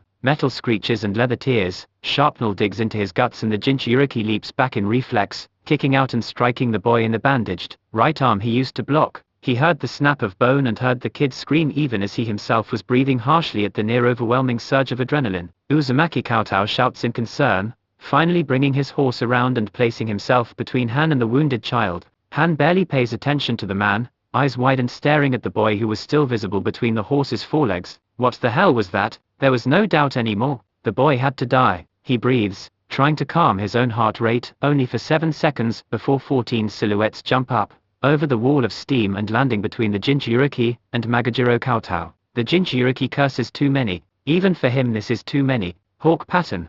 One of the Leaf Nin shout ready to attack. Han doesn't give him the chance. Steam billows from the armored backpack, swallowing him whole before he vanished in the obscuring cloud. As he leaves, the Jinchuriki stares at the boy through the steam clouds. Committing face and name to memory, he had no doubt it'd be one he'd be seeing again in the years to come. -0 The Sannin smiles as the Jinchuriki hits the ground. He waits no longer and forms his hand seals. Roshi, dazed and sputtering for breath, feels surprise lance through him as 8 clones appear around him. He's about to form his lava armor again as the 8 formed identical hand seals. He is quickly confused, however. Kaiten, Gokukaiu no Jutsu. 9 balls of fire exploded from the clones' mouths in a steady, controlled stream, covering Roshi from head to toe. Was the Sannin an idiot? He couldn't burn, but as the attack lingers on and persisted well beyond the point of normalcy, he became alarmed. Mind catching up to the strategy, he charged the nearest serpent, only for his target to back away, the others coming closer to keep as close to an exact distance as possible. The flames still focused on the Iwa Jinchuriki. Roshi rushed forward, trying to attack again, only for the snake to keep evading him, breathing out the steady stream of flames. The game of cat and mouse persisted, even after Roshi's fire lava armor fell away. Orochimaru didn't end his technique until Roshi collapsed on his knees, struggling to crawl away from the searing flames that could not burn him. Suddenly, the fires were gone. After 4 minutes of constant flames, they vanished. Then the serpent struck. Roshi's eyes flew open, blood exploding from his lips as he gasped, the sword driving him down to lay flat on the ground, pinning him there. He began to call on the demonic chakra, a red shroud rising up to envelop him, when Gojayo Fun. The Sannin's fingers dug into his back, a greater pain than the sword blossoming across his entire being. The chakra sealed off. It left him weakened, eyes darkening at the edge of unconsciousness, staved off only by the rush of adrenaline through his veins. Every technique, the Sannin snarled, has a weakness. In this case the weakness was you. Roshi grit bloodied teeth, trying to reach behind him to strike the man, only to groan as the blade was twisted. You don't burn, the Sannin laughed. But even you need to breathe. You? Roshi coughed. The blood now coated his beard. You bastard. 3 minutes, 47 seconds, he laughed again, twisting the blade a little more. You always drop your armor to take a breath, cover it up with taunting or speaking. Makes sense. Even lava, like fire, needs to consume oxygen to keep burning. When I figured that out, deciding to use more fire was easy. Goodbye Roshi. The sword was yanked out, and swung. And just like that the Yonbi Jinchuriki was dead, his head rolling across the forest floor. The Sannin smirked, one that quickly fell when he sensed more chakra signatures approaching him from the south. It couldn't be. Had Inoki's Anbu managed to overtake them? This wasn't good. Orochimaru-sama. He looked up and found 7 Konoha Chunin descending from the trees above, surrounding the red-armored Iwa Nin. How are you here? He questioned before a Jounin appeared at his side. Your student, the man said, pulling free what Orochimaru could now recognize as a beacon scroll. Someone gave Naruto-san a distress call beacon scroll. Myself and 2 other teams came to investigate immediately. The other teams are moving with Magajiro-sama back to Konoha at full speed. The other Iwa nin has fled. The Sannin snatched the paper out of his hand, smirking, so one of the Chunin called, looking at his superior. We've got a body here, should we proceed with retrieval to take back to Konoha? You'd better, Orochimaru answered, his smile turning predatory. That there is Iwagaku's valuable Yonbi Jinchuriki. The man's eyes widened, looking at the dead man at his feet and back at Orochimaru with something approaching awe. Honestly, so the Jounin shook his head. If it wasn't for you having asked how we got here, I'd think this was your idea the entire time. The Sannin threw back his head and laughed, long and loud. About a day later, with reports and briefs sitting across his desk from 3 genin and 1 jounin, it was whole minutes before Sarutobi said or did anything. Don't move, he said, pointing at them. Wait right there. He turned, stood, marched out of his office to the balcony, walked out of sight, then returned after a minute or so, walked back outside again, returned, walked around his desk to stand in front of the 4 of them. Now, he drawled, closing his eyes in a way that indicated there was a brewing headache behind his temples. Let me see if I'm understanding this right. You went to Iowa, the children nodded. Forged an alliance with Kirinin to win the competition. They nodded again. Then he pointed to Orochimaru. Then you say Inoki all but sick to Jounin on them. The Sannin nodded even as the genin tossed some curious looks around. Hadn't that been part of the exam? Then, you, he pointed to Naruto, defeated that Jounin, stalled. Orochimaru corrected. There was a time limit and he managed to outlast I, and as a result, he interrupted, because of some bet you made with the Tsuchikage, and some other kind of debt he had with Magajiro Dono, we somehow managed to get his granddaughter in our custody, Magajiro Dono's custody, but something like that, yes, and then, he wanted to go back on that, so he sent 2 of his ninja to go after you. Orochimaru nodded. And you ended up killing their Jinchuriki? Another nod. The Jinchuriki of the Yonbi? Another nod. That's been transported here? Another nod. And is currently in the process of being resealed into an object until we can find a host. Orochimaru nodded. I gave the order in your stead. Hope you don't mind. The old man ignored his snark. And the reason the team with the skills and resources to preserve and transport the body arrived there in time is because his finger trailed over to Naruto. And Chan the blonde provided. And Chan gave you a distress beacon scroll, and you remembered to activate it. He nodded, then grinned. Pretty cool for just a Chunin exam, huh? The Sandaime blinked, hand lowering to his side before joining the other behind his back. With a sharp about face he turned, marched back around his desk, and walked back outside. The children were guessing he needed some air. So we make Chunin for this, right? Ryoko ventured. Orochimaru cleared his throat. Go. All of you, you're dismissed. I need to discuss some things with the Hokage for now. -0. He knocked on the door. It was, truth be told, a novel experience. The daimyo didn't knock. People announced his presence or his summons, and others either answered or were ready to greet him on arrival. What? He took that as permission to open the door. Kurotsuchi was sitting on the floor, shuriken and kunai sticking out of the wall in several places, little holes and scratch marks on the wood showing off the means by which she'd been entertaining herself since she woke. May I come in? He asked, smiling gently. You're the daimyo, she said. You do what you want, you're the princess. It is only proper that you be treated with more respect. He bowed a little at that. May I come in? She scowled, but nodded. He stepped inside and without waiting for any further word, sat himself down beside her. He picked up one of the kunai. It's rude to touch other people's things, she said crossly. He smiled. All too true. He handed it back. She took it, beginning to put it away into her ninja pouch along with the others. Are you feeling well? I'm fine. Why don't I remember getting here? She glared. His smile turned coy and playful. The village hidden in the leaves wouldn't be very well hidden if we simply let everyone look at how to arrive, she scowled. What does it matter? You're planning to kill me anyway. I am, he gasped. All you leaf ninja wanna do is kill us. I didn't kill you before, he pointed out. The scowl fell for a moment before it returned. Because you, I don't want to kill you, Kurotsuchi-san, he offered, holding his hands up. In truth, I asked Tanoki-sama for you to come here so we might become good friends. Grandpa says leafs always lie. I'm not a leaf, he answered. I am the daimyo of Hainokuni, and I never lie. He paused, extending his hand, palm upwards. You're to be with me until you're 16. I would like to be your friend in that time. He paused, then added,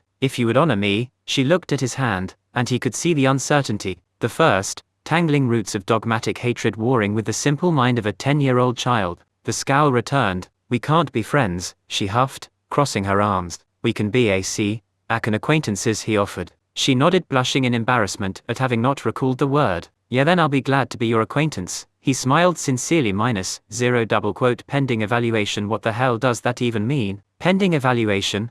Ryoko fumed. using exaggerated air quotes. We went into Iowa, won the whole goddamn thing and then crawled out of there with their princess and having killed one of their jounin behind us. That was Magajiro-sama and sensei actually, Kyofu pointed out. Details the girls scoffed. They should be demanding we accept the Chunin rank, pending evaluation. Ha, Naruto grinned. Oh come on, it won't be that bad. By tomorrow we'll all be sporting nice new vests. It's rare for a whole team to get promoted at once, Kyofu pointed out. Don't assume you're just gonna win. It'll be more disappointing if you. Oh come on, Ryoko interrupted. Of course we're gonna make it. We can't just fall behind Haku, or that Kimimero guy. I wasn't aware we were racing them. Of course we are. It's in the rule book, she grinned. Naruto laughed head looking out to Konoha in the waning sun. Day was just beginning to slip into dusk. Wanna get something to eat? Now Ryoko waved her off. After this long, even my parents have to have noticed I wasn't exactly around. I guess I should go see them. She was reluctant.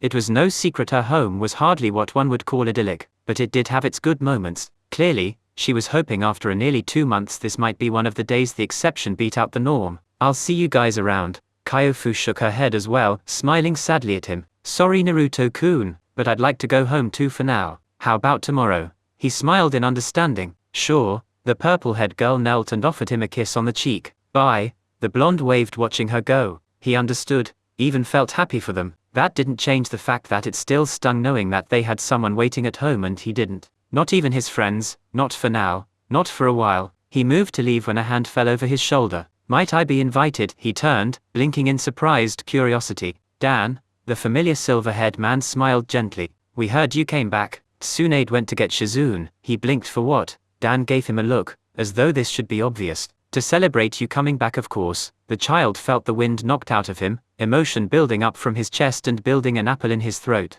Dan frowned. Are you alright kiddo? Naruto turned. Why yeah, he swallows then sharply turns around just, some dust in my eye. Dan, mercifully, makes nothing of it, just grips his shoulder. Come on kid, let's go celebrate and you can tell us all about the exam. -0 the Rasengan, it was unmistakable, Orochimaru drawled. I'd recognize that technique anywhere, and then he used the theoretical version Minato had only started to experiment with. He infused the Rasengan with his wind element. Sarutobi shook his head. You're wrong, I'm not, you must be Orochimaru. The technique is a dead one and to not only use it but use its perfected form is. I'm not wrong, I know exactly what I saw. Sarutobi was, in short, reeling. The Rasengan was Minato's personal technique. No one, not even his last remaining student, knew how to pull it off and without at least a rudimentary idea of how to make it function. All they had to go on was spinning chakra ball. It sounds simplistic, but the technique was absurdly complex given its pure chakra manipulation-based execution. Orochimaru hadn't figured it out on his own quite yet,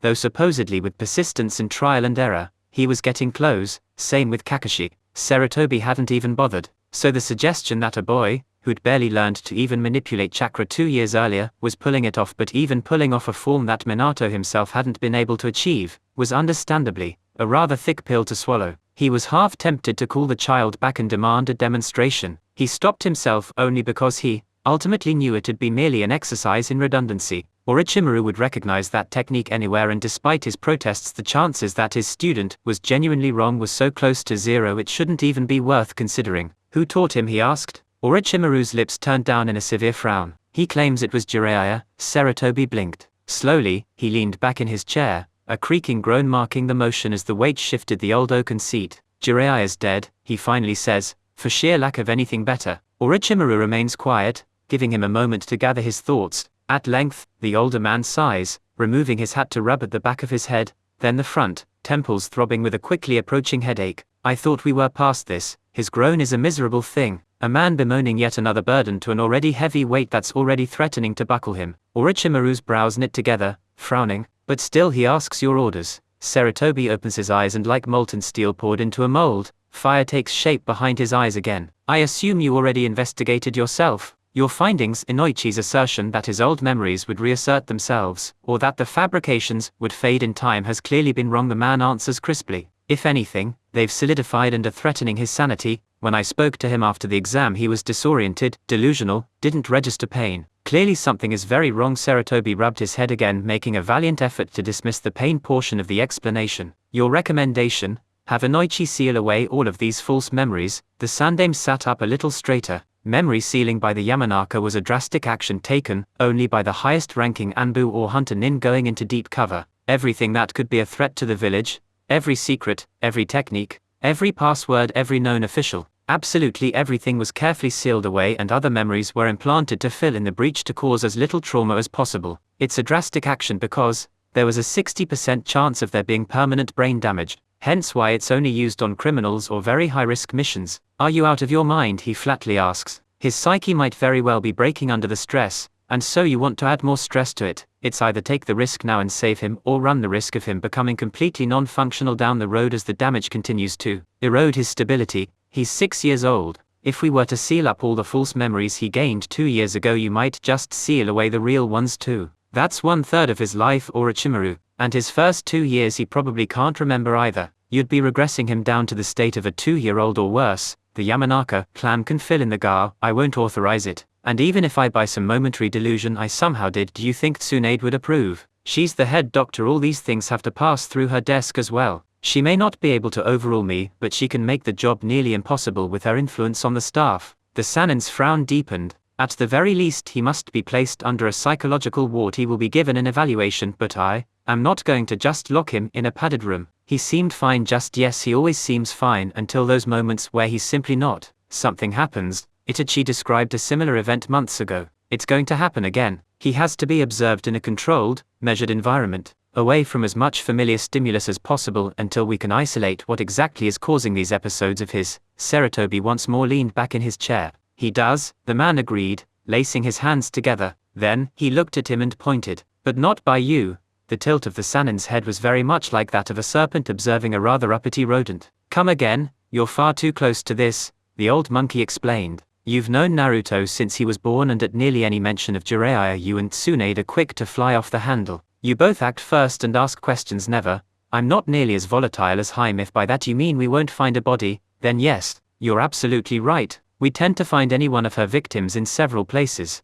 The older man stood glaring at him. As of right now your team is benched for 2 months' time. On what grounds? The pale ninja hissed. On the grounds that they just completed a Chunin exam, ran the equivalent of 2A rank missions, one an escort and another a package delivery, collaborated and participated in the capture of Iwagakure's Biju, and deserve some time off. During this time I will be assigning someone to observe and evaluate Naruto's psychological welfare. I will get an unbiased report from him or her and decide how to proceed from there. Orochimaru opened his mouth to speak, and the Sandaime held up his hand, stopping him. You try to go over my head on this like you did to get your nomination. I'll see you locked in a cell for these 2 months, if not longer. The man's mouth snapped shut, though the growl reverberating through his chest indicated his displeasure. The silence between the two men was a pregnant thing before Sarutobi sat back down. You are not the one that can dictate the course here. Even without the Kairubi, Naruto is still clearly a valuable asset to this village, one with immense potential if we were to just take in the 3 chakra affinities alone. His skill at being able to stall a jounin and help the daimyo escape another clearly shows that the boy will be immensely powerful when he's older. Your fear of these memories, while certainly justifiable,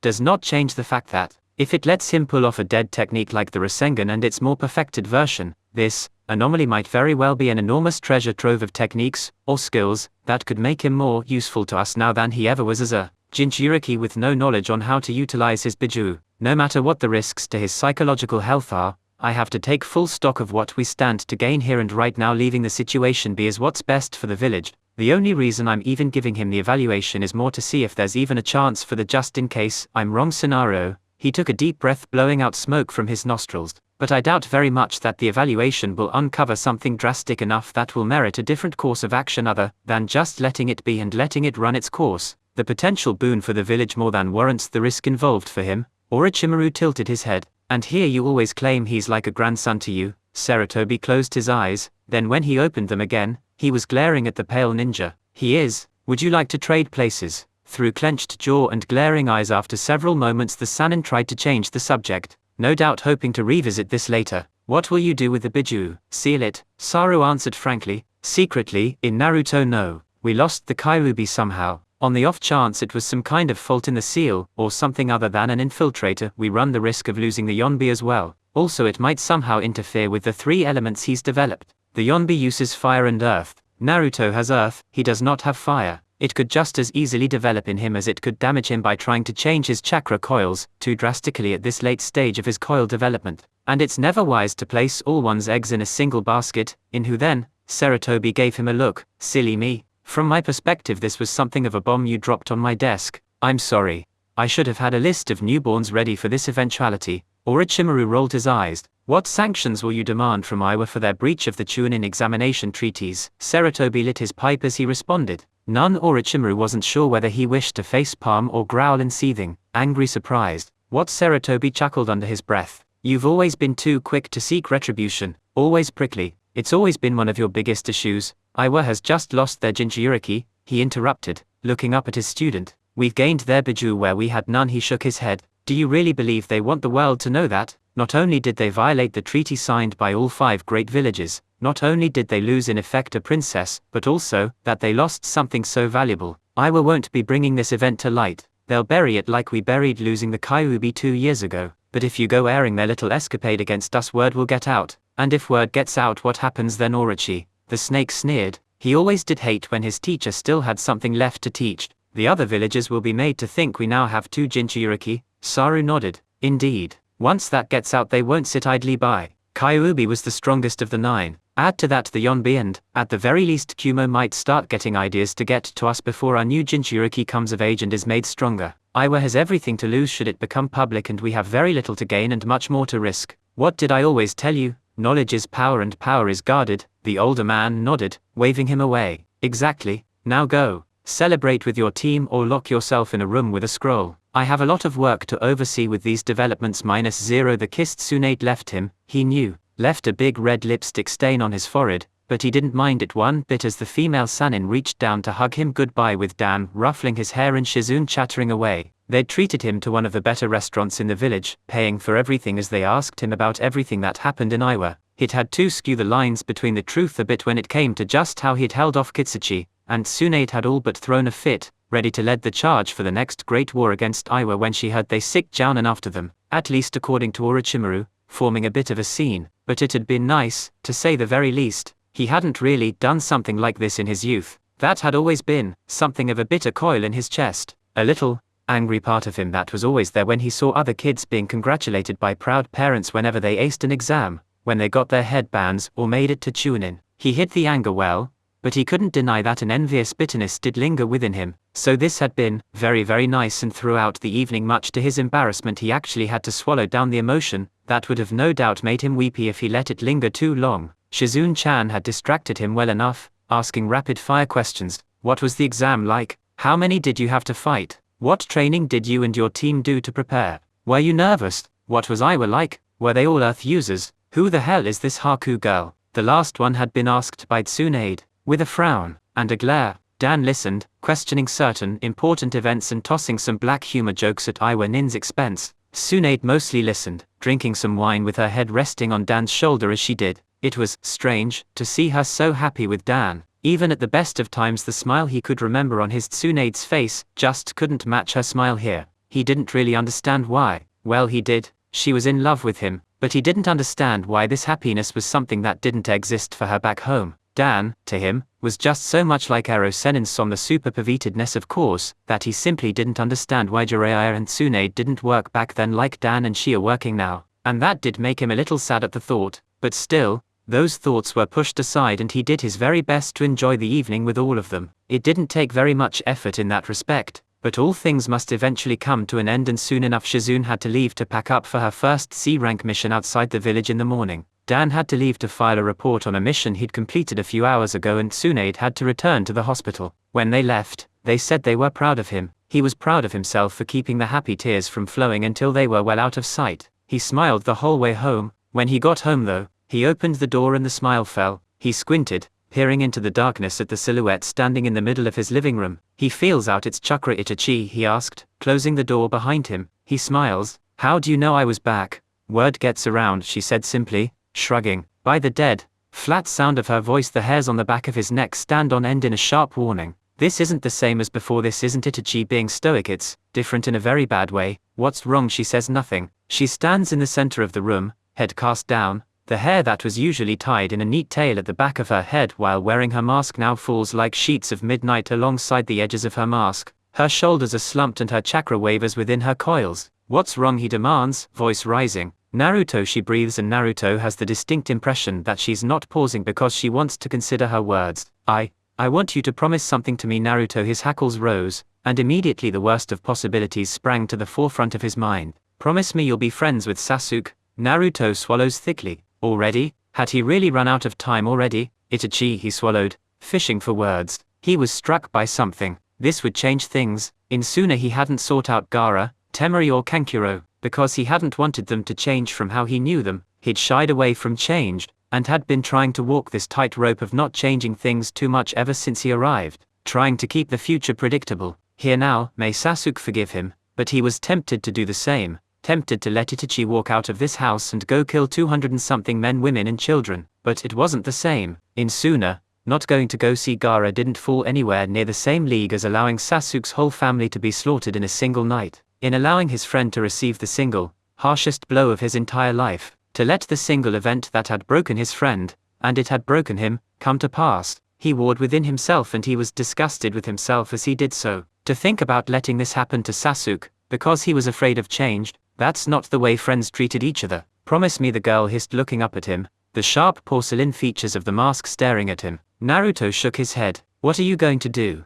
That's not your business, she answered flatly in a voice he recognized as that of the Itachi he had known, the S-rank killer. Just, the steel was gone from her voice. Then she shook her head. Never mind, this was foolish. She moved towards his window and Naruto knew, instantly, that he couldn't let her walk out of here back to her compound. With a hand seal and a surge of chakra, 40 shadow clones were in the room, hoping she'd just assume the snake taught him the technique. Go, he shouted. Itachi turned, one hand drawing a kunai when the clones ran away. What are you doing? Naruto crossed his arms. I sent them scattering. The Hokage Tower, the Anbu headquarters, that stupid Jounin bar where Kahi caught himself, Busan and Dan go to get drunk sometimes, the hospital to get Tsunade Bachan. I can't stop you from doing something stupid. I'm not strong enough, but they can. Knocking me out won't dispel them either. Her fist clenched, the kunai trembling in her grasp. You don't understand. He wished he could say that he did, that he knew exactly what she was gonna do. Instead he relaxed, lowering his tensed shoulders as he held his hands out to her.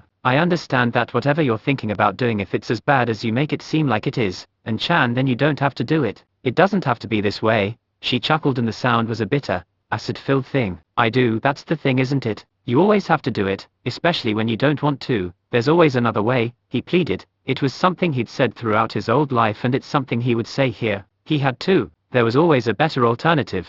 A way to do things right, not fast. She shook her head, but before anything more could be said there was a puff of smoke between the two of them, revealing Kakashi, the snarling visage of the wolf mask sneering at his subordinate. Senpai, Itachi. Kakashi's hands are hidden beneath his cloak, but by his tense posture and voice, the Anbu captain is ready to defend himself and Naruto as well. Little Naruto tells me you're acting a little weird. Naruto wonders why Kakashi's so tense, but Itachi doesn't. He knows about the planned coup. He's one of the only people that does know. He responded so fast to Naruto because no doubt he feared that Fugaku had gotten impatient and was demanding of her to seize the Kyuubi Jinchuriki. No doubt a message had been sent to Anbu Outpost 4, the nearest one, and from there it would take nothing more than a handful of minutes for every Anbu and Jounin to be on alert. 20 for the Chunin posts to receive word and for Jounin sensor teams to begin a thorough sweep of the village. It's over, the night of slaughter is over before it could have even begun. Foiled by a 6-year-old who went and tattled on her. She laughs. It's a wheezy, shaky thing.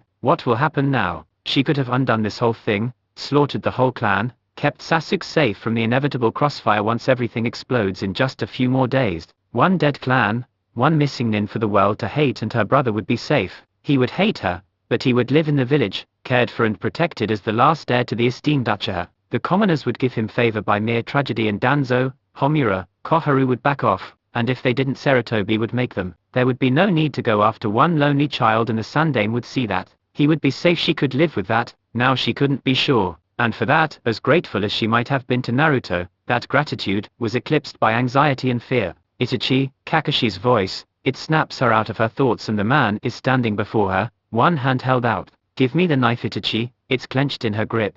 But the fight's been drained out of her already. I just wanted to keep him safe. Keep who safe? Sasuke, will keep him safe, the silver-haired Jounin assured. You have my word, Itachi. No matter what happens with your clan or the Sandaime, Sasuke will be safe, I promised. Just give me your knife and we'll sit down and talk about things. Okay. Naruto watches from behind the copy ninja, tense and nervous. He senses other Anbu now. Slips of chakra darting past his home to check other areas while others converge on the signature of the chief Jounin. He sees something fall from the bottom of the mask to hit the floor. It takes him a moment to realize it's tears. He wonders if it was the same for the Itachi he remembers, if the man, despite his stoic nature, really was as aloof about the whole thing as he had seemed, or if this decision had haunted and tormented him as it does the Itachi he knows as. And Chanshi's 14 years old. Naruto could barely pull himself through the grief of having lost his friends and family, and he's only barely managed with the knowledge that they're still there, that he could see them again. If it wasn't for that, he might not have held together at all. As it is, he knows he's not okay in the strictest sense of the word, and he certainly hadn't needed to kill all his friends and family like his Itachi had in this one plans to. He could only imagine how horrible this has to be for anyone placed in these shoes. I was going to kill them all, she confessed. Who were you going to kill? The clan? She shrugged. 276 people. It would have been easy. Her drawl was measured, bored, like a bookkeeper discussing his ledger. She was an assassin commenting on her tally. Most are Chunin in the police force. They stick to schedules and are in bed after a certain point. Those would be the second. First would have been the ones getting ready to start their shift. Once those two are out of the way, more cautiously deal with any late-nighters. Then the guards patrolling the perimeter. They wouldn't suspect me coming around late. I don't sleep well sometimes. The real fight would be the 4 Jounin, Sishu too. But they won't be expecting it. No one would be expecting it. For each I'd approach under the pretense of being summoned to the clan house. Wait for them to turn their back to get ready, to look away or walk ahead. She laughed. It would just be so easy. That's the real thing. I could do it all in just a few hours.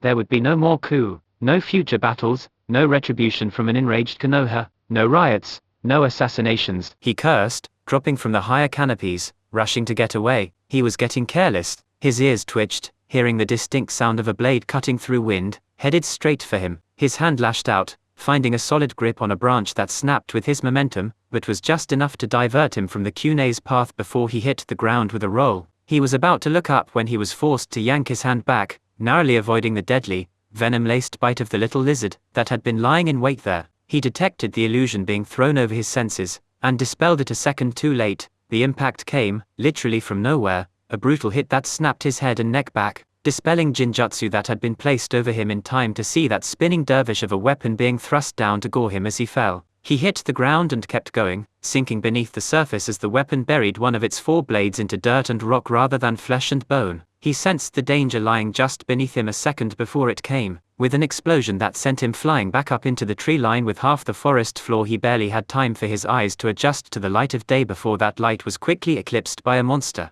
8 limbs latched onto him, fangs piercing flesh and fabric to inject a paralyzing neurotoxin into his bloodstream. Then he vanished, replaced by a log. An alarm rang. What? Are you kidding me? Ryoko's shout of outrage could be heard back in the Konoha proper. Kyofu marched out of the shadows in the forest, barely a whisper of sound to announce her movement. Though she said nothing, the expression on her face spoke volumes towards her displeasure. Better luck next time, the Sannin drawled, stepping out of his own hiding place, face placid and calm as he faced his 2 fuming students. We were so damn close that time. Ryoko hissed. Close doesn't count, he drawled. Almost, cutting someone is about as useful as a glass hammer. He jerked his head, indicating the village. Go on, we're done for the day, they obeyed, with Ryoko giving off a mocking salute before she turned to leave. Orochimaru waited for them to be well out of earshot before he allowed his shoulders to sag, taking in a deep breath as he sat down, pulling his shirt to reveal the 2 holes that had punched into his flesh. He was getting old,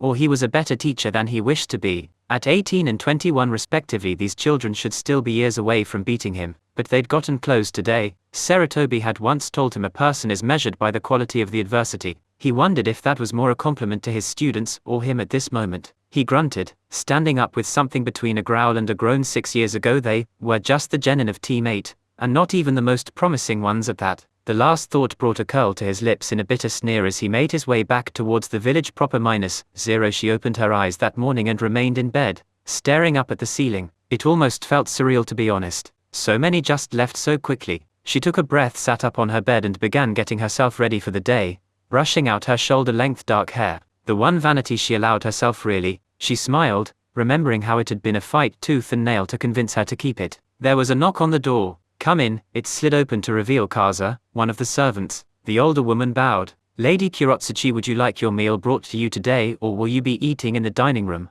I'll head out, the Iowa princess answered, reaching towards her kunai pouch and other weapons. Tell them I'll be down in a few. The woman nodded, bowing again. -0 The thundering beat of horse cloves drummed through the morning mists of the Konoha forest. A column of a good 24 men was the guilty party, with one man in a suit of carved wooden armor, a standard bearer, and another in heavy robes of orange and green, riding at its head, Kowtow-sama. The man in the wooden armor pulled back on the reins of his horse, stopping as the scout galloped back. The way is clear, my lord. The Sandaime-sama has sent out his escorts behind me. The daimyo looked up to the trees, wondering if he'd catch a glimpse. He doubted he would. We have made good time, yes? I am thinking we will make it in time for lunch. The daimyo, with more salt than pepper in his beard now, chuckled. All you think about is food, ramen. This is not true. I think of many things. It is merely easier to think of these other things when I am red-faced and full. Kowtow shook his head, smiling. It had not sat well with some members of the noble court that he'd appointed a foreigner as the head of his personal non-shinobi guard, but to those he would challenge to find a better duelist or a sharper eye. Ramen's father had been a soldier once, hired as a mercenary during the Second War and being appointed as a captain by Kowtow's own father after the man had distinguished himself during the last year of fighting. Ramen had been born 6 years later and had enlisted into the military as soon as he came of age, just in time to fight at the tail end of the Third War. For this he and his father were called the latecomers, though rarely to their faces. His accent is heavy, his father's influence no doubt. Most of the time it sounded like the man was asking a question when making a statement, and making a statement when asking a question. But there was no one Kowtow would trust more after so many years. Come, the daimyo demanded. We have VIPs to escort. He kicked at his horse hard and the beast began galloping through the forest towards the village. -0 A rolled-up folder came down over her head with a sharp thwack, startling her awake as she shot upright in her chair. I'm up, she complained, before both hands came to her eyes, groaning in misery as light decided to make itself known to her retinas. No, you're drooling all over your files again. Tsunade groaned miserably. Go away, she despaired. I used to do this job before you got here. Let me go back to doing it my way. You mean the way it was when I got here, where there was over 8 months worth of backed up filing that still had to be sorted out? The people lived, didn't they? After we had to spend hours on end searching for their medical histories. I never had to. I'm referring to every other doctor in this building. You know, the normal group of people. Tsunade opened a single bloodshot eye to glare at the little witch that was her niece. You were nicer and cuter when you were little. I'll cry myself to sleep at night with regret, she deadpanned, holding out the file she'd used to hit her. Tsunade glared flatly as she took it. Homura Kagase, late 60s, near heart attack, Shizune recited. Again, Tsunade cursed as she stood up. I told him 3 months ago to lay off the salt. The brunette raised an eyebrow. What are you doing? I'm gonna go down there, curse him out, beat the crap out of him, threaten his son to keep him off the damn salt and give him a foot in the ass out the door, she answered as she took her jacket off the peg. And the healing part, I'll fit that in somewhere if I'm in the mood. -0 R Kurotsuchi. Takechio, Kowtow's eldest son, smiled as she entered. She offered a nod in return before looking down at what was coming her way. You lose this, she smirked as she knelt down, plucking the little crawling terror up before it could escape past her to set itself loose on the unsuspecting palace. Sasami is Kowtow's second and youngest child. Born just a year and a half ago, the joy that had overtaken the daimyo of Hainokuni at the birth of his daughter was tempered only by the price that had been paid for it. In her mid-40s, well into a time where childbirth would be dangerous, Lady Inoue didn't survive the birth. She remembered that she had tried, somewhere in her mind, not to cry that day. She'd failed. After 6 years, despite all those words of caution at the back of her mind and knowledge that they were or could someday be enemies, she had grown fond of them, to say the very least. Kowtow had never treated her as anything less than if she'd been his own child. Takechio and the late Lady Inoue had done much the same. She smiled down at the little baby, who squealed out her displeasure at having been denied her quick escape. You're getting fast, aren't you? She marched up towards the table, the baby grunting in response before another of the servants took her, and more came to clear her place at the table beside the acting lord of Hainokuni. She sat down, eating the food presented to her in silence besides Takechio. Not 5 minutes into the meal he smiled. It's too quiet, she agreed. The palace felt empty. He looked at her out the corner of his eye. You'll be leaving us soon too, he pointed out. The hitch in her movement was barely noticeable before she recovered. 2 more months, she intoned, trying to keep her voice level. We'll miss you, Kurotsuchi. She looked up at the young man, offering her own smile in response. Thanks, she caught movement out of the corner of her eye. I'll miss Sasami's escapes. He looked confused for a moment before one of the servants marched out of a side hallway, large strides carrying her straight towards the crawling baby that was still determined to shine the floor with her belly in the mad dash towards the courtyard. Takechio chuckled. They ate in silence for a little longer before someone else approached them. "My lord," the old man said, bowing deeply at the waist, "there are reports that your cousin Kotaro will be arriving by nightfall." "I understand," he nodded. "Thank you. To be certain his rooms are made ready." The old man bowed again. "Of course." Before shuffling back to leave -0, Kotaro pulled back the reins of his horse, the eastern wooden gates of the Leaf Village looming over him now, with the white-robed Sarutobi standing at the gates to greet them, flanked by a half-dozen of his shinobi. He trotted the horse forward, dismounting quickly, fast enough to no doubt have his guards cursing him for his recklessness as they tried to move fast enough to guard him properly. "Sarutobi," he laughed, opening his arms wide before hugging the stiff village leader like he always did. As expected, his old friend awkwardly returned it after a moment. "You didn't send word you were coming," Sarutobi drawled as they pulled apart. "I was behoved to keep my plans a secret on pain of not being shown where to acquire the best ramen in the country." Sarutobi raised a single bushy eyebrow, a smirk tugging at his lips before he tilted his head to peer around Kotao's shoulder, where 5 shinobi he easily recognized knelt, waiting for him to give them leave to stand again and welcome them home.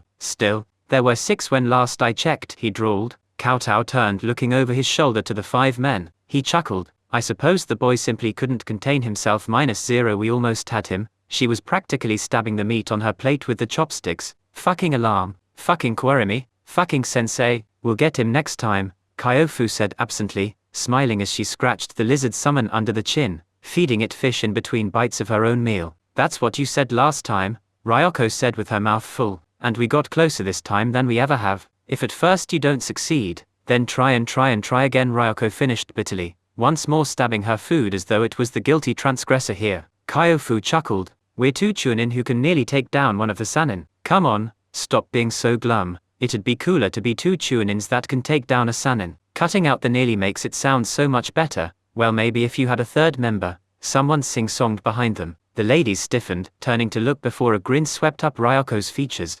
"Anko." The purple-haired Janin grinned, twirling a stick of dango between her fingers as she wiggled them in a mock hello in one hand while eating off the last dumplings on the was dressed, mostly in black and dark purple. Her clothes were form-fitting, leaving only her navel and arms exposed. "Hey girls, miss me, maybe?" Kyofu smirked, the lizard summon crawling up her torso to coil around her shoulder and neck. "How'd your mission go?" Ryoko asked. "Not bad. Killed the guy, killed his guard, hitched a ride back." "Simple. You make it sound more boring than simple," the silver-haired teen shot back. "You're actually making me dread getting that strong one day. Where's the fun in life without challenge? You could always just go back to sensei to challengingly get your ass kicked." The glare she got in response was just priceless. Anko looked around. "Where is the old man anyway?" "Don't know," Kyofu shrugged. "He dismissed us after the match. We came to eat, probably stuffed his face in a book somewhere." Anko nodded. "Right, well I'm off then. I'll see you around," the snake mistress replied before swiveling on her heel and marching off. When the girls finally left their training grounds to return to the village, it was with some surprise that they noticed a rather peculiar sight on their home's most noticeable landmark. It was painted. Ridiculous swirls and graffiti crisscrossed the 4 faces in headache bright colors. The Sandame actually had a sign above his head that read "He's really really old." Kyofu raised an eyebrow. How the hell did they manage to pull that off in the middle of the day? Dunno. Clever bastards whoever they were. Or our guards just suck that badly? -0. The hospital was a place of quiet, at least outside of the maternity and pediatric wards, a place where the sick and wounded could recover, nursed back to health in peace and comfort by some of the best medical minds and hands in the whole of Hinokuni. Some might have even been lucky enough to be treated by the undisputed best. Such as it was, the surprise of quite a few nurses and patients was great indeed when suddenly an ear-piercing shriek nearly deafened whomever was within 200 or so square feet from the source, even a few people on the floors above and below the source. "Oh my god, you're here!" The delighted laugh drowned out the sound of cracking ribs as the victim was subjected to a bone-crushing hug. "Hide Tsunade," he groaned, laughing, literally, breathlessly as he returned the hug as best he could. "Can you let go now?" She pulled away, holding him by the shoulders. She looked him up and down. "You've gotten big. I've got to tell Dan. I've got to tell Shizune. I've got to tell." She stopped, the smile overpowering her face. "Oh, they'll be so glad you're home." She looked him up and down. "You've gotten so much bigger now," she repeated. She remembered the little boy that barely reached her hip. Now here he was at her navel or so. The daimyo's seal was emblazoned on his shoulder right beneath the leaf symbol. He still hadn't grown out of his love for orange though. Naruto smiled, warmed by the welcome. "You know where Ryoko-chan and Kyofu-chan are?" I wanna see em, but don't even know where to start. Orochimaru probably dragged them off to the woods somewhere. Oh, I've got to tell everyone the staff called me to find out what you were yelling Aboa.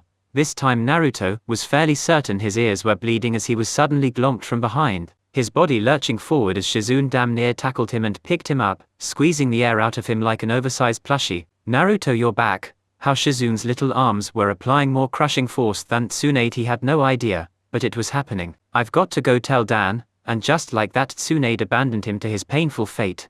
Even as he reached towards her for help -0, from that point, it didn't take long for word to spread through the village. Uzumaki Naruto was back. Either they knew him as the child prodigy sponsored by the Snake Sanin, or they knew him as the Kyuubi Jinchuriki. Word that he'd returned from his long time abroad with the daimyo had spread through the village grapevine that had been somewhat starved of good gossip lately. As such, it didn't take long for one particular individual to hear of it. Calmly, and slowly, Orochimaru finished his meal, wiping his mouth before asking for the check and paying. In the same fashion he made his way out of the restaurant, focusing for a moment on the seals he'd placed over his 2 students to locate them both quickly and efficiently, and sending 2 clones off to go collect them. Then, in his mind he began checking off the places the boy could be, eyes absently trailing up to notice the paint several genin were cursing to high heaven as they tried to clean it off the 4 faces. He raised an eyebrow, a testament to his skills, or the guard's utter lack of any. It took a few minutes as his mind catalogued and filed away locations and people and what most likely the boy he'd known would do upon arriving. Finally he reached a conclusion and headed off -0. She didn't know what she should feel, standing here again.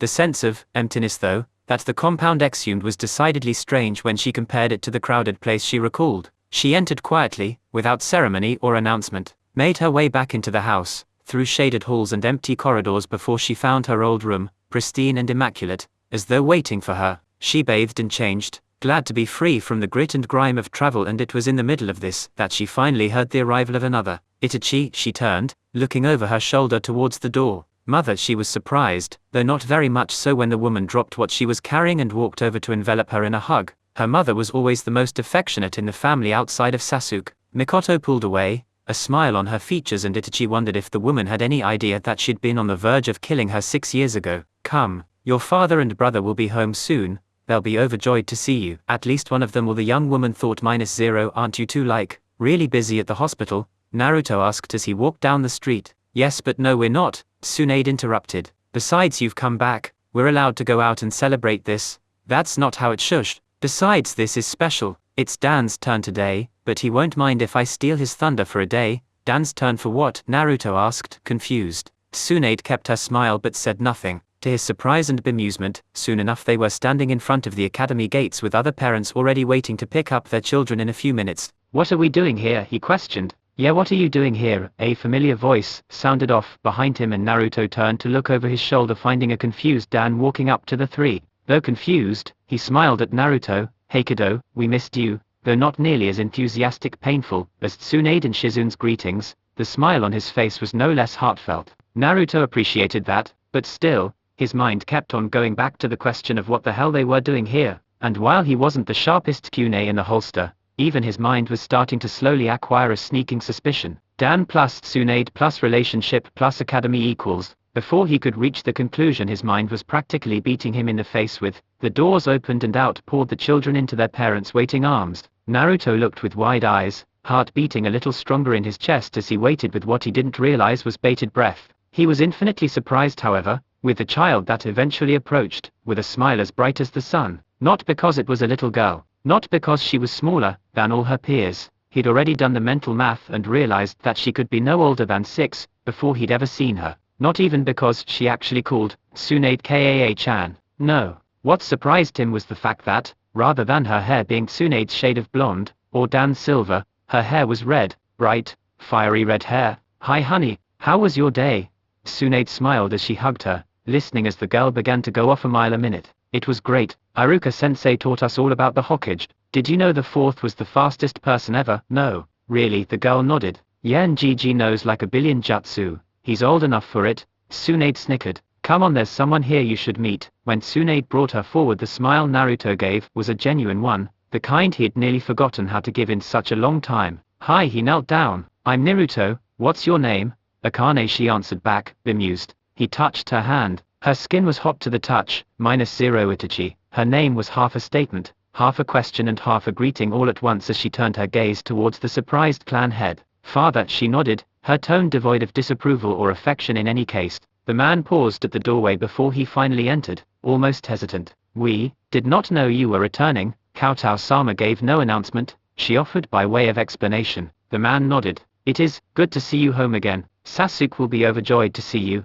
"I've missed him," she confessed. If he noticed the fact that he was not included, he gave no indication as he took his place at the head of the table, reaching for the steaming pot of jasmine tea that had been simmering in front of Itachi when she arrived. "How was your time abroad?" he asked, fishing for small talk as he served himself. "Productive," she answered curtly. "I learned much." Naruto-kun learned even more. She caught the look he offered out of the corner of her eye. "There was no warning before you left. One day you were here, the next night you were gone. It was best to keep my leaving a secret." She looked at him. For security reasons he trailed a thumb over the rim of his cup. "Much has changed, has it?" His lips thinned, eyes narrowing. There was a tense silence between father and daughter, thick with unspoken sentiment. She took another sip of her tea. "I didn't think so." She placed the cup into its proper place, stood and left the room. -0 The door flew open and cracked against the wall, an irritated-looking blonde standing there. "Rochi!" Akane screamed, delighted as she ran into the home, where a pale snake Sanin smiled a wide, fanged smirk as he knelt down to pick her up as she came close.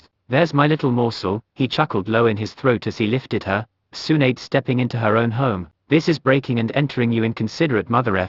Dan's hand was suddenly clamped around her mouth, choking down the word. Their precious, innocent daughter was very much in earshot after all. Behind him there was a loud bang as Kyofu slipped off the stool she'd been sitting on, startled expression turning to the back of her sensei's head. "You said she invited us here for a celebration." Ryoko was looking at the tea she'd been drinking and wondering if it would be better to apologize profusely or just dump it all on Orochimaru's lap and call it even. "Oh, she did," the serpent drawled, before tilting his head in a very serpentine manner to look behind the blonde woman and her husband. "It's not every day little Naruto-chan comes home after all. It calls for a celebration." The steaming pot Ryoko had been about to chuck at the back of her sensei's head, slipped from her grip and landed on the counter with a clatter. "Say what now?"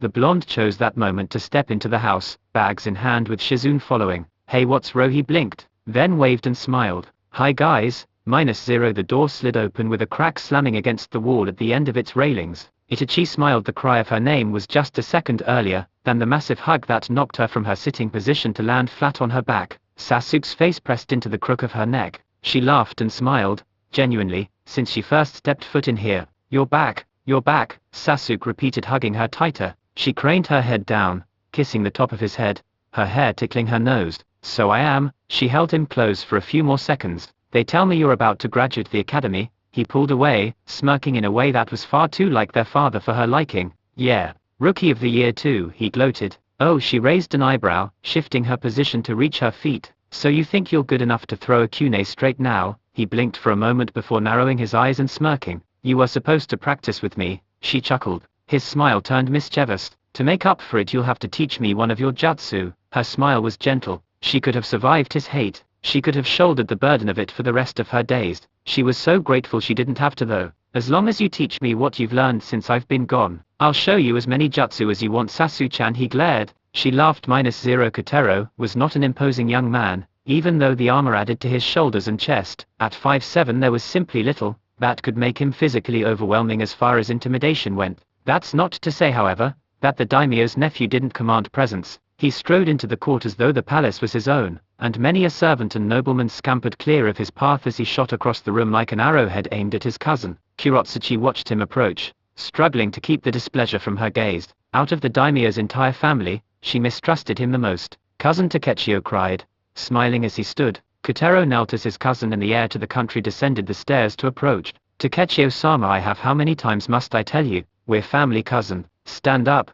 Takechio demanded, reaching down to pull Kotaro to his feet. "At least once more," the shorter man responded blandly, returning Takechio's disgruntled frown with a deadpan stare. "Your sense of formality will see your hair grow gray before its time." Seeing no real response or riposte forthcoming, Takechio sighed, quickly being reminded why his cousin's visits usually turned out to be such boring things. "I take it there is business you'd rather discuss in private." "There is." Takechio nodded. "I understand. Come, we'll talk in father's solar." Watching the two men leave, Kurotsuchi quickly realized there would be next to nothing for her to do here. She turned, looking towards the nearest empty corner. "My sparring partners have left, would one of you mind a go?" The empty space offered no answer. She rolled her eyes. 2 more months. Never thought she'd find the day she actually missed. That annoying leaf brat. -0 Can't believe you broke into my house, Tsunade muttered, still glaring at the snake sunning over the rim of her sake cup. Oh, come off it. The snake rolled his eyes. You've done the same to me, and more often I might add.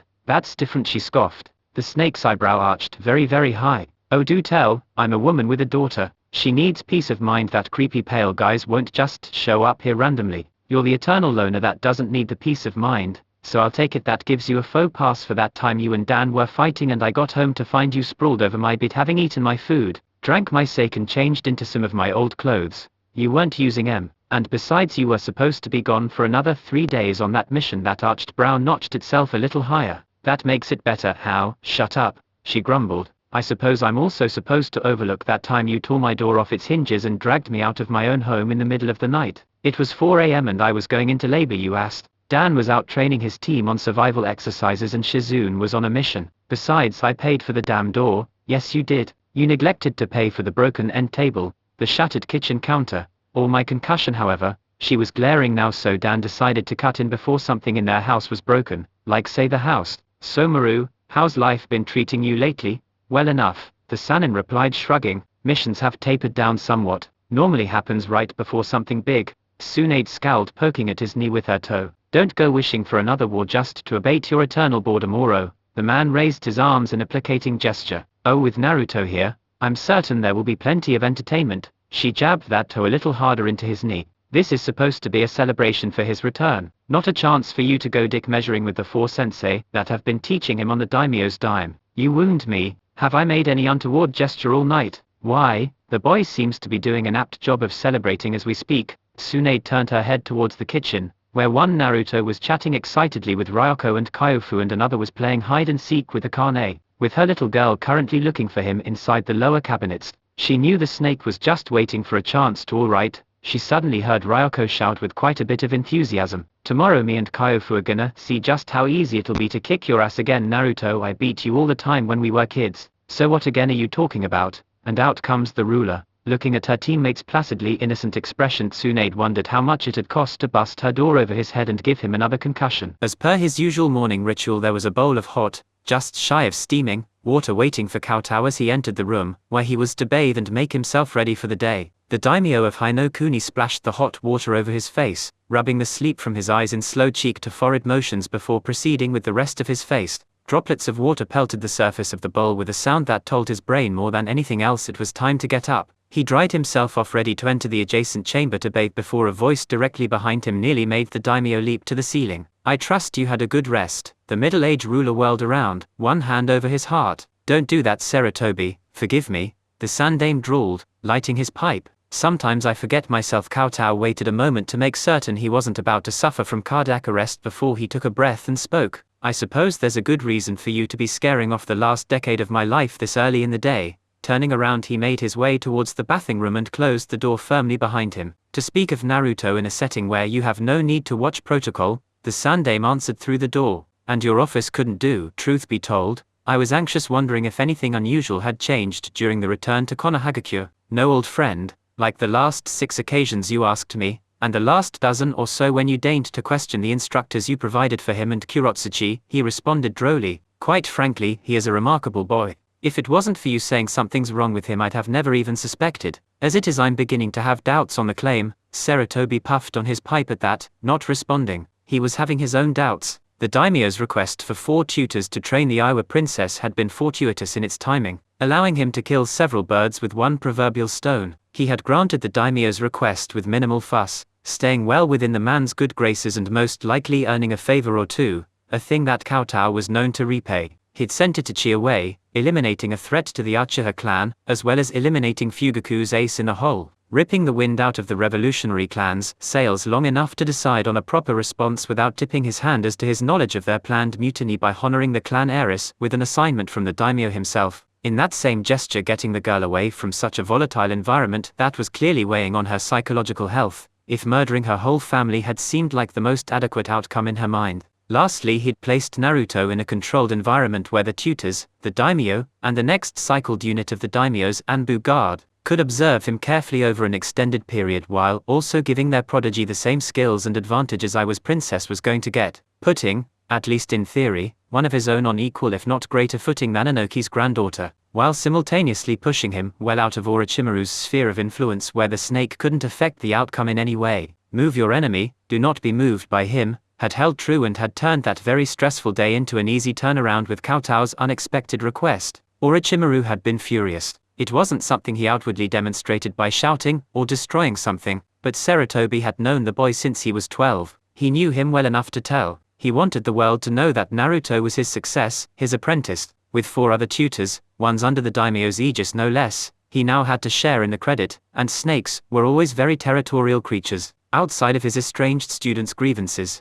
the one hang-up of this plan that had not panned out were the reports. He continued to receive conflicting views from his sources. Some claimed the boy was perfectly healthy while others, even though admitting they could not put their finger on the issue, stressed that something was clearly off with the former Jinchuriki. Everything from random snippets of knowledge or comments that shouldn't come from him, to episodes of clearly zoning out, to the point that it took physical contact to snap him out of it. But there was nothing big like the events described by Itachi and Orochimaru 6 years ago, and most importantly there wasn't a firm diagnosis. Some of his ninja claimed PTSD, another claimed schizophrenia, one had claimed simple ADD, whom had been firmly rebuked by Sarutobi. He insisted that was not a disease or condition, it was a lack of discipline by over-medicating stupid parents that didn't want to admit their incompetence. HMPF. There were at least 3 other diagnoses and none of them really fit when held under strict scrutiny. There were 2 reasons he was hesitant to really act on this. Firstly, because Naruto was growing powerful. That was the first and foremost reason. At the rate he was going, Sarutobi had no doubt that Naruto would easily be as powerful as his father when he grew, and to stunt that growth now was the very last thing he would do if it could be avoided. And secondly, it was Minato and Kushina's son. He didn't want the boy needlessly institutionalized not only for practical concerns of his rapidly growing strength, but for emotional ones as well, and he didn't want the boy to be led to greater harm by sheer inaction. Kowtow and many others, including some of the more concerned observers, said he was a functional gentle child. Still he wasn't sure what to do. "Are you still there, Saru?" Kowtow called, and Sarutobi decided he'd intruded on the daimyo's good graces long enough. As quietly as he came he left, ignoring the daimyo's muttering of ninja, and their stealth -0. The knock on the door startled him awake. Naruto blinked dazedly, panicking for a half-second at the unfamiliar surroundings before he remembered where he was. He spread his senses out, more curious than concerned as he realized who was at the door. He hopped off the bed, grumbling as he scratched at his head and eyes,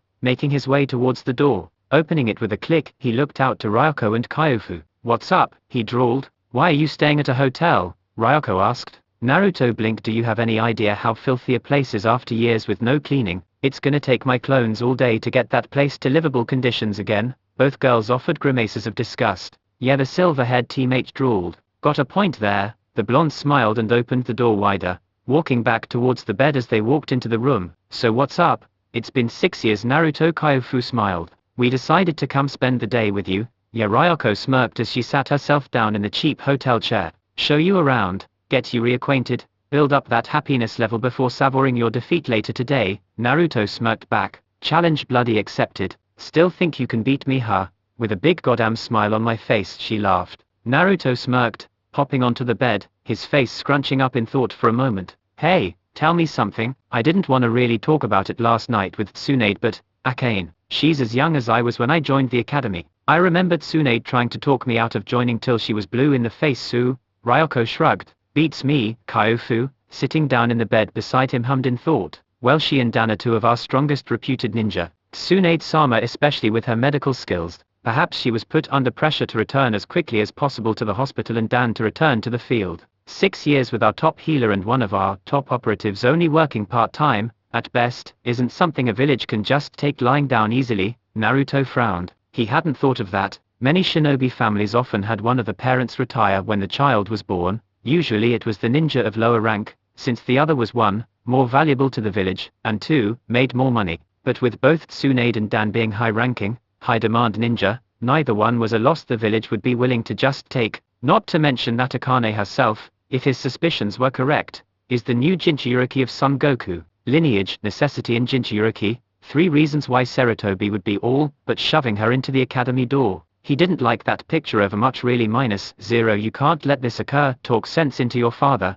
Takechio was a patient man, a quality he believed he'd inherited well from Kowtow, but his cousin's insistence was beginning to wear even on his placid, calm personality. The two were in the gardens. They were supposed to be enjoying breakfast together, but instead were back to discussing the subject they'd been deadlocked over since his cousin's arrival just yesterday. Kurotsuchi will be returning home, Kotaro. She is too valuable for you to just stand back as if Iwa isn't simply looking for an excuse, and you would give them that excuse. Enoki has lost his daughter and one of his sons. He only has the one left and this one grandchild. He can be cowed by threatening her. Do not misuse this advantage. You both have to see that the second she is outside our borders, Iwa will be making open preparations to attack us again, and Kumo will not be far behind. Takechio shook his head. She is returning home, he said. We had an agreement with Enoki, one that didn't live for a day before he sicked his 2 Jinchuriki against your father to try and break it, and just because he continued, glaring now, there are inherent dangers and disadvantages to honoring our word. There is no reason to break it.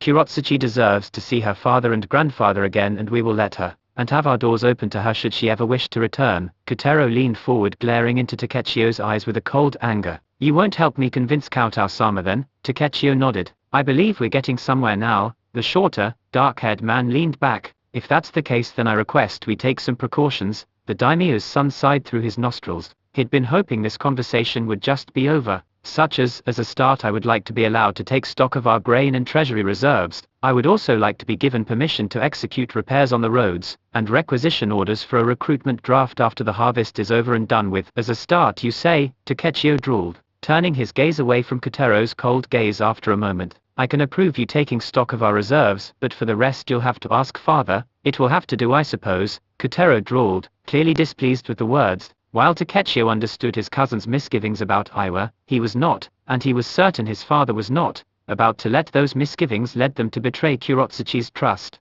None in Iwa were trusted by them, and Enoki was a ruthless, opportunistic cutthroat when it came right down to it. The legacy of his master's teachings, the Nidaime Tsuchikage. But Kurotsuchi, after having near raised the girl since she was 10, was not someone they wanted to stab in the back, much less hold hostage with the threat of death. His father would have been able to convince him, bring him about to his way of thinking. Kowtow could usually do that. He might have even managed it before their food got cold. A shame he hadn't inherited his father's good graces. -0 as he marched through the village streets again. Naruto's eyes couldn't help but gaze, almost forlornly, at the sights around him. His teammates took in his expression, mistaking it for curiosity at all the new changes that had happened over the last 6 years, the new shops that had cropped up, the bazaar that had opened with the current booming trade with Suna and Kiri using Konoha and some of its territories as way stations for their own markets. It's nice, isn't it? Kyofu ventured, gesturing towards what was rapidly becoming a bazaar just beside the main square. Silks from Suna, medicines and steel from Kiri,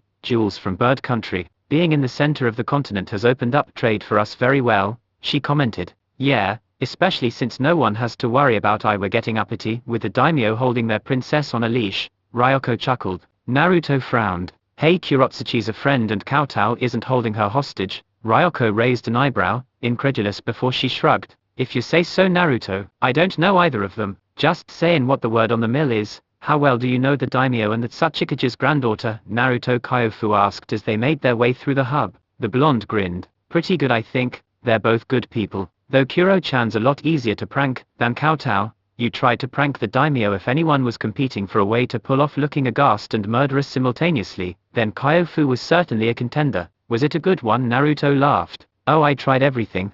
Painting his clothes pink, putting itching cream in his soaps, putting glue on the throne. I never got him. I blame the Anbu guard. I can sneak past one set of eyes easy, but 12 is a little much even for me. Ryoko scoffed playfully. Excuses, excuses. She darted out of his reach as he swiped at her, both of them oblivious to the horror-filled look in Kyofu's eyes. It was through the crowds that Naruto caught the shock of brightly colored clothes. Oh, hey Ramen. The olive-skinned man started looking this way and that way as he searched for the voice before finding them as Naruto called again. Oh Naruto, it is good you've come. He held out a wall tapestry, its images and bright colors depicting a colored map of the entire continent, complete with a legend of sorts, of the major cities, ports and military fortresses in each. I am thinking this will look good on my wall. The blonde shrugged. He wasn't much into tapestry art, though the head of the daimyo's guards certainly was. His rooms in the palace was one of the most interesting, brightly colored monstrosities he'd ever laid eyes on. Really. Red seat pillows, carpets of purples, oranges and reds,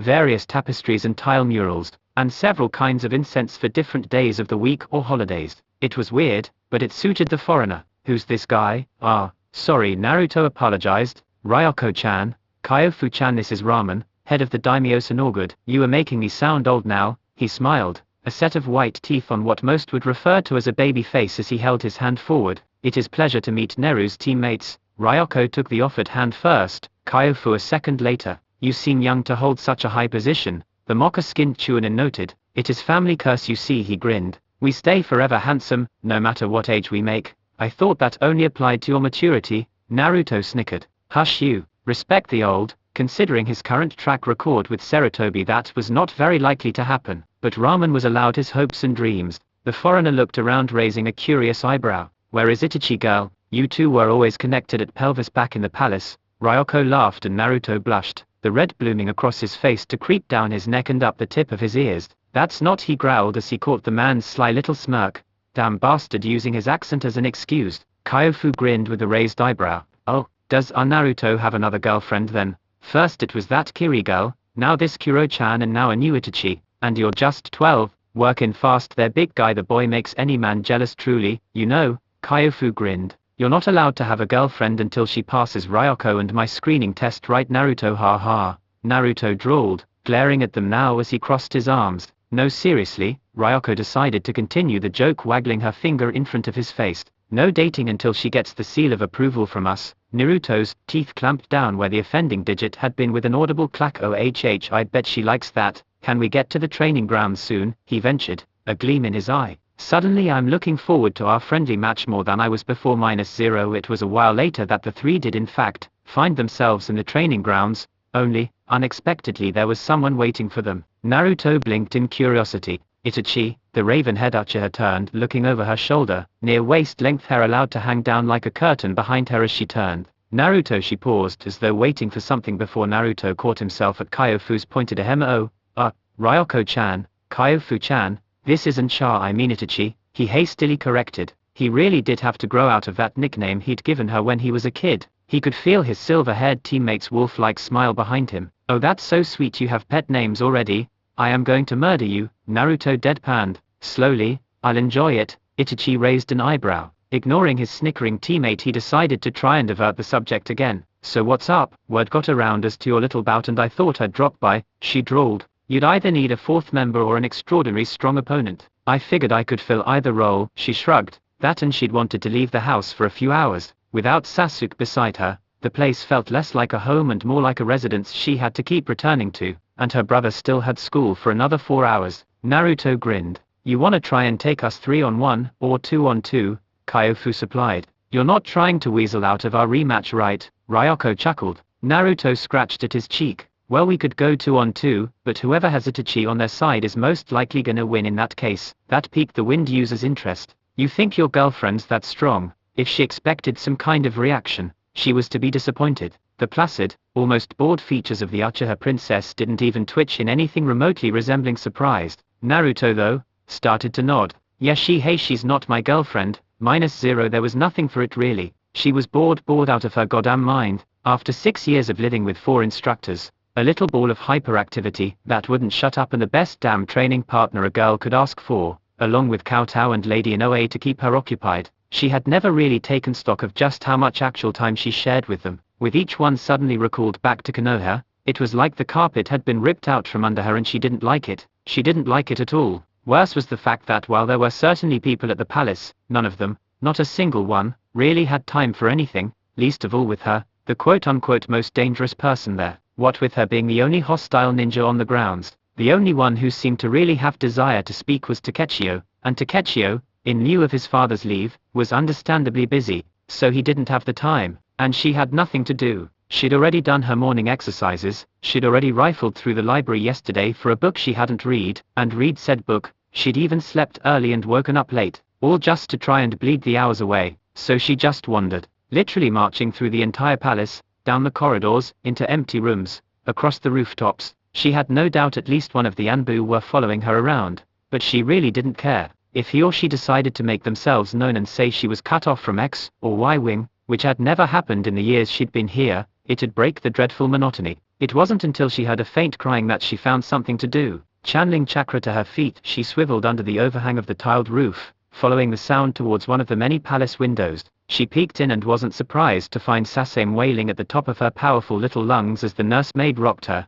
trying to calm the grouchy baby to take its midday nap. When the baby's eyes opened and found her hanging upside down outside her window, she paused in her screams, blinking in confusion. Kurotsuchi sidestepped, hiding behind the wall. Sasame screamed again, until the brunette peeked her head back out. That Sachikage's granddaughter wasn't sure if it was more of a novelty, or just plain old sad that the most entertaining part of her day so far was playing the ninja version of Peekaboo with the daimyo's infant daughter -0. Naruto is excited, despite himself, all but bouncing on the balls of his feet. This is gonna be fun, he chuckles. Better not have gotten sloppy on me, Neru-chan. Ryoko smirks, pulling her weapon free from where it had been resting on her back, beginning to spin it lazily in one hand. Course not. Be careful though. Itachi's sneaky, real sneaky, likes her jinjutsu more than anything. The Uchiha heiress drawled out a flat response, as she unclasped the heavier shirt, leaving her clad only in a skin-tight garment he wouldn't be surprised to find Guy wearing if it had been green. She reached down, tightening the bandages on her ankles to keep her pants from flaring out and rustling. Stealth then. Giving away my secrets, Naruto-kun. Just a few, he smiled. You know some of mine, so it's only fair. She didn't answer. What are you thinking? Ryoko threw to the side soft enough so the Uchiha couldn't hear. All go in at once, or two while number 3 hangs back and waits for an opening. Kyofu shook her head, one hand on her chin, thinking. No, Naruto goes in alone. The blonde pouted. Mao, why am I getting the tough job? Because you know the most about her, she answered. You'll push her to reveal more than the preliminary tactics she'd use on us if we tried to charge in head first. Naruto shrugged. Made sense. Remember, Kyofu warned, we have 3 minutes on the clock from the first attack. Best 2 out of 3 wins. She put her hands on her watch. He grinned, forming a familiar hand-shaped cross-cage bunshin no jutsu. 2 versions of the Jinchuriki were suddenly in his place and both rushed forward. The Uchiha stood placidly, the caw of a crow sounding off from somewhere directly behind her, and Naruto recognized it as one of her many jinjutsu triggers, fluctuating the chakra violently through his body, in order to dispel the illusion before it even formed. She jumped into the air and he dispelled the single clone, the sudden influx of chakra and brief memories enough to disrupt the second and third illusion placed over him. He stopped, turned on his heel, pivoting fast before he launched 3 wind-powered shuriken into the trees, the blades rapidly extending to blanket a whole swathe of greenery. She fell out of the trees, 1 foot latching onto the trunk to hold herself aloft over the mulched ground that was just hoping she'd land in it to sink. She formed her own hand seals, fire bellowing out of her mouth to catch the 3 shuriken overhead, infusing the flames with the wind. The whole forest canopy quickly became a blanket of fire. Naruto cursed, sheer heat making his eyes water as he saw her bleed back into the smoke to hide. Damn, it looks like our jobs just got a lot harder. He heard Kyofu curse. She didn't know the half of it though. Itachi's skill with jinjutsu, even without the use of the Sharingan, was something he was understandably leery of. She could literally use anything as a trigger mechanism to trap you into an illusion. A sound, a sensation, a scent. If she was able to slither her way through the consciousness defenses into the subconscious, masking it as just so much background noise the brain processed every minute of the day, she could grab you. With the heat and the smoke and the smell and the flames, the brain literally had a buffet line of new input for her to mask her illusions with. Luckily he came prepared. Pulling a scroll from his kunai pouch, the blonde unrolled it with a grin. What exploded out of the thing was water, and water, and water. A literal lake poured out of the scroll and into the air, drenching everything and dousing the better part of the flames. Geez Louise, what the fuck? Ryoko protested, thoroughly drenched now and standing in waterlogged mud. Naruto shrugged. I might have a water affinity,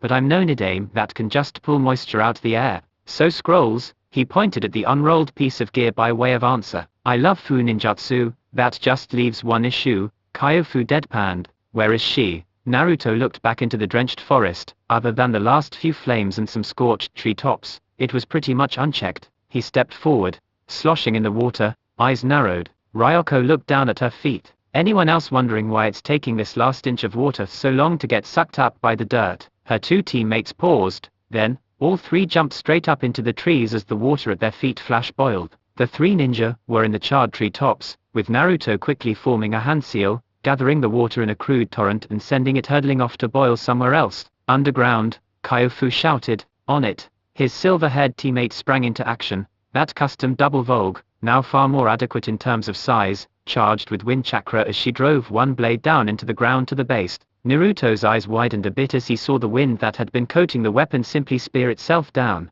deep into the earth, before the ground around the Chunin exploded upwards, like an explosion going off below. Itachi's form was visible within the debris then, hovering above got her. A cloud of smoke obscured Kyofu and Naruto caught 4 blurs shooting out from it. It took his eyes a moment to figure out they were summons, bird summons, but wasn't Kyofu a lizard summoner? One shot towards the raven-haired beauty faster than the others, hurtling towards her like an arrow before Itachi's body dispersed into the ravens she was beginning to truly favor. The birds were like black smoke, dispersing and reforming when touched, flying off in different directions, before they once again adopted their human shape outside the boundaries of Ryoko's little donut crater. Interesting technique, she drawled, brushing off her shoulders and shirt. I've never seen it, Ryoko grinned. Like it? Developed it to get sensei. He loves his Doton techniques and escapes. Drive the wind chakra into the ground, split in 4 directions, and expand it rapidly. Gets em every time. Could you incorporate blades into it? She asked. Ryoko grinned.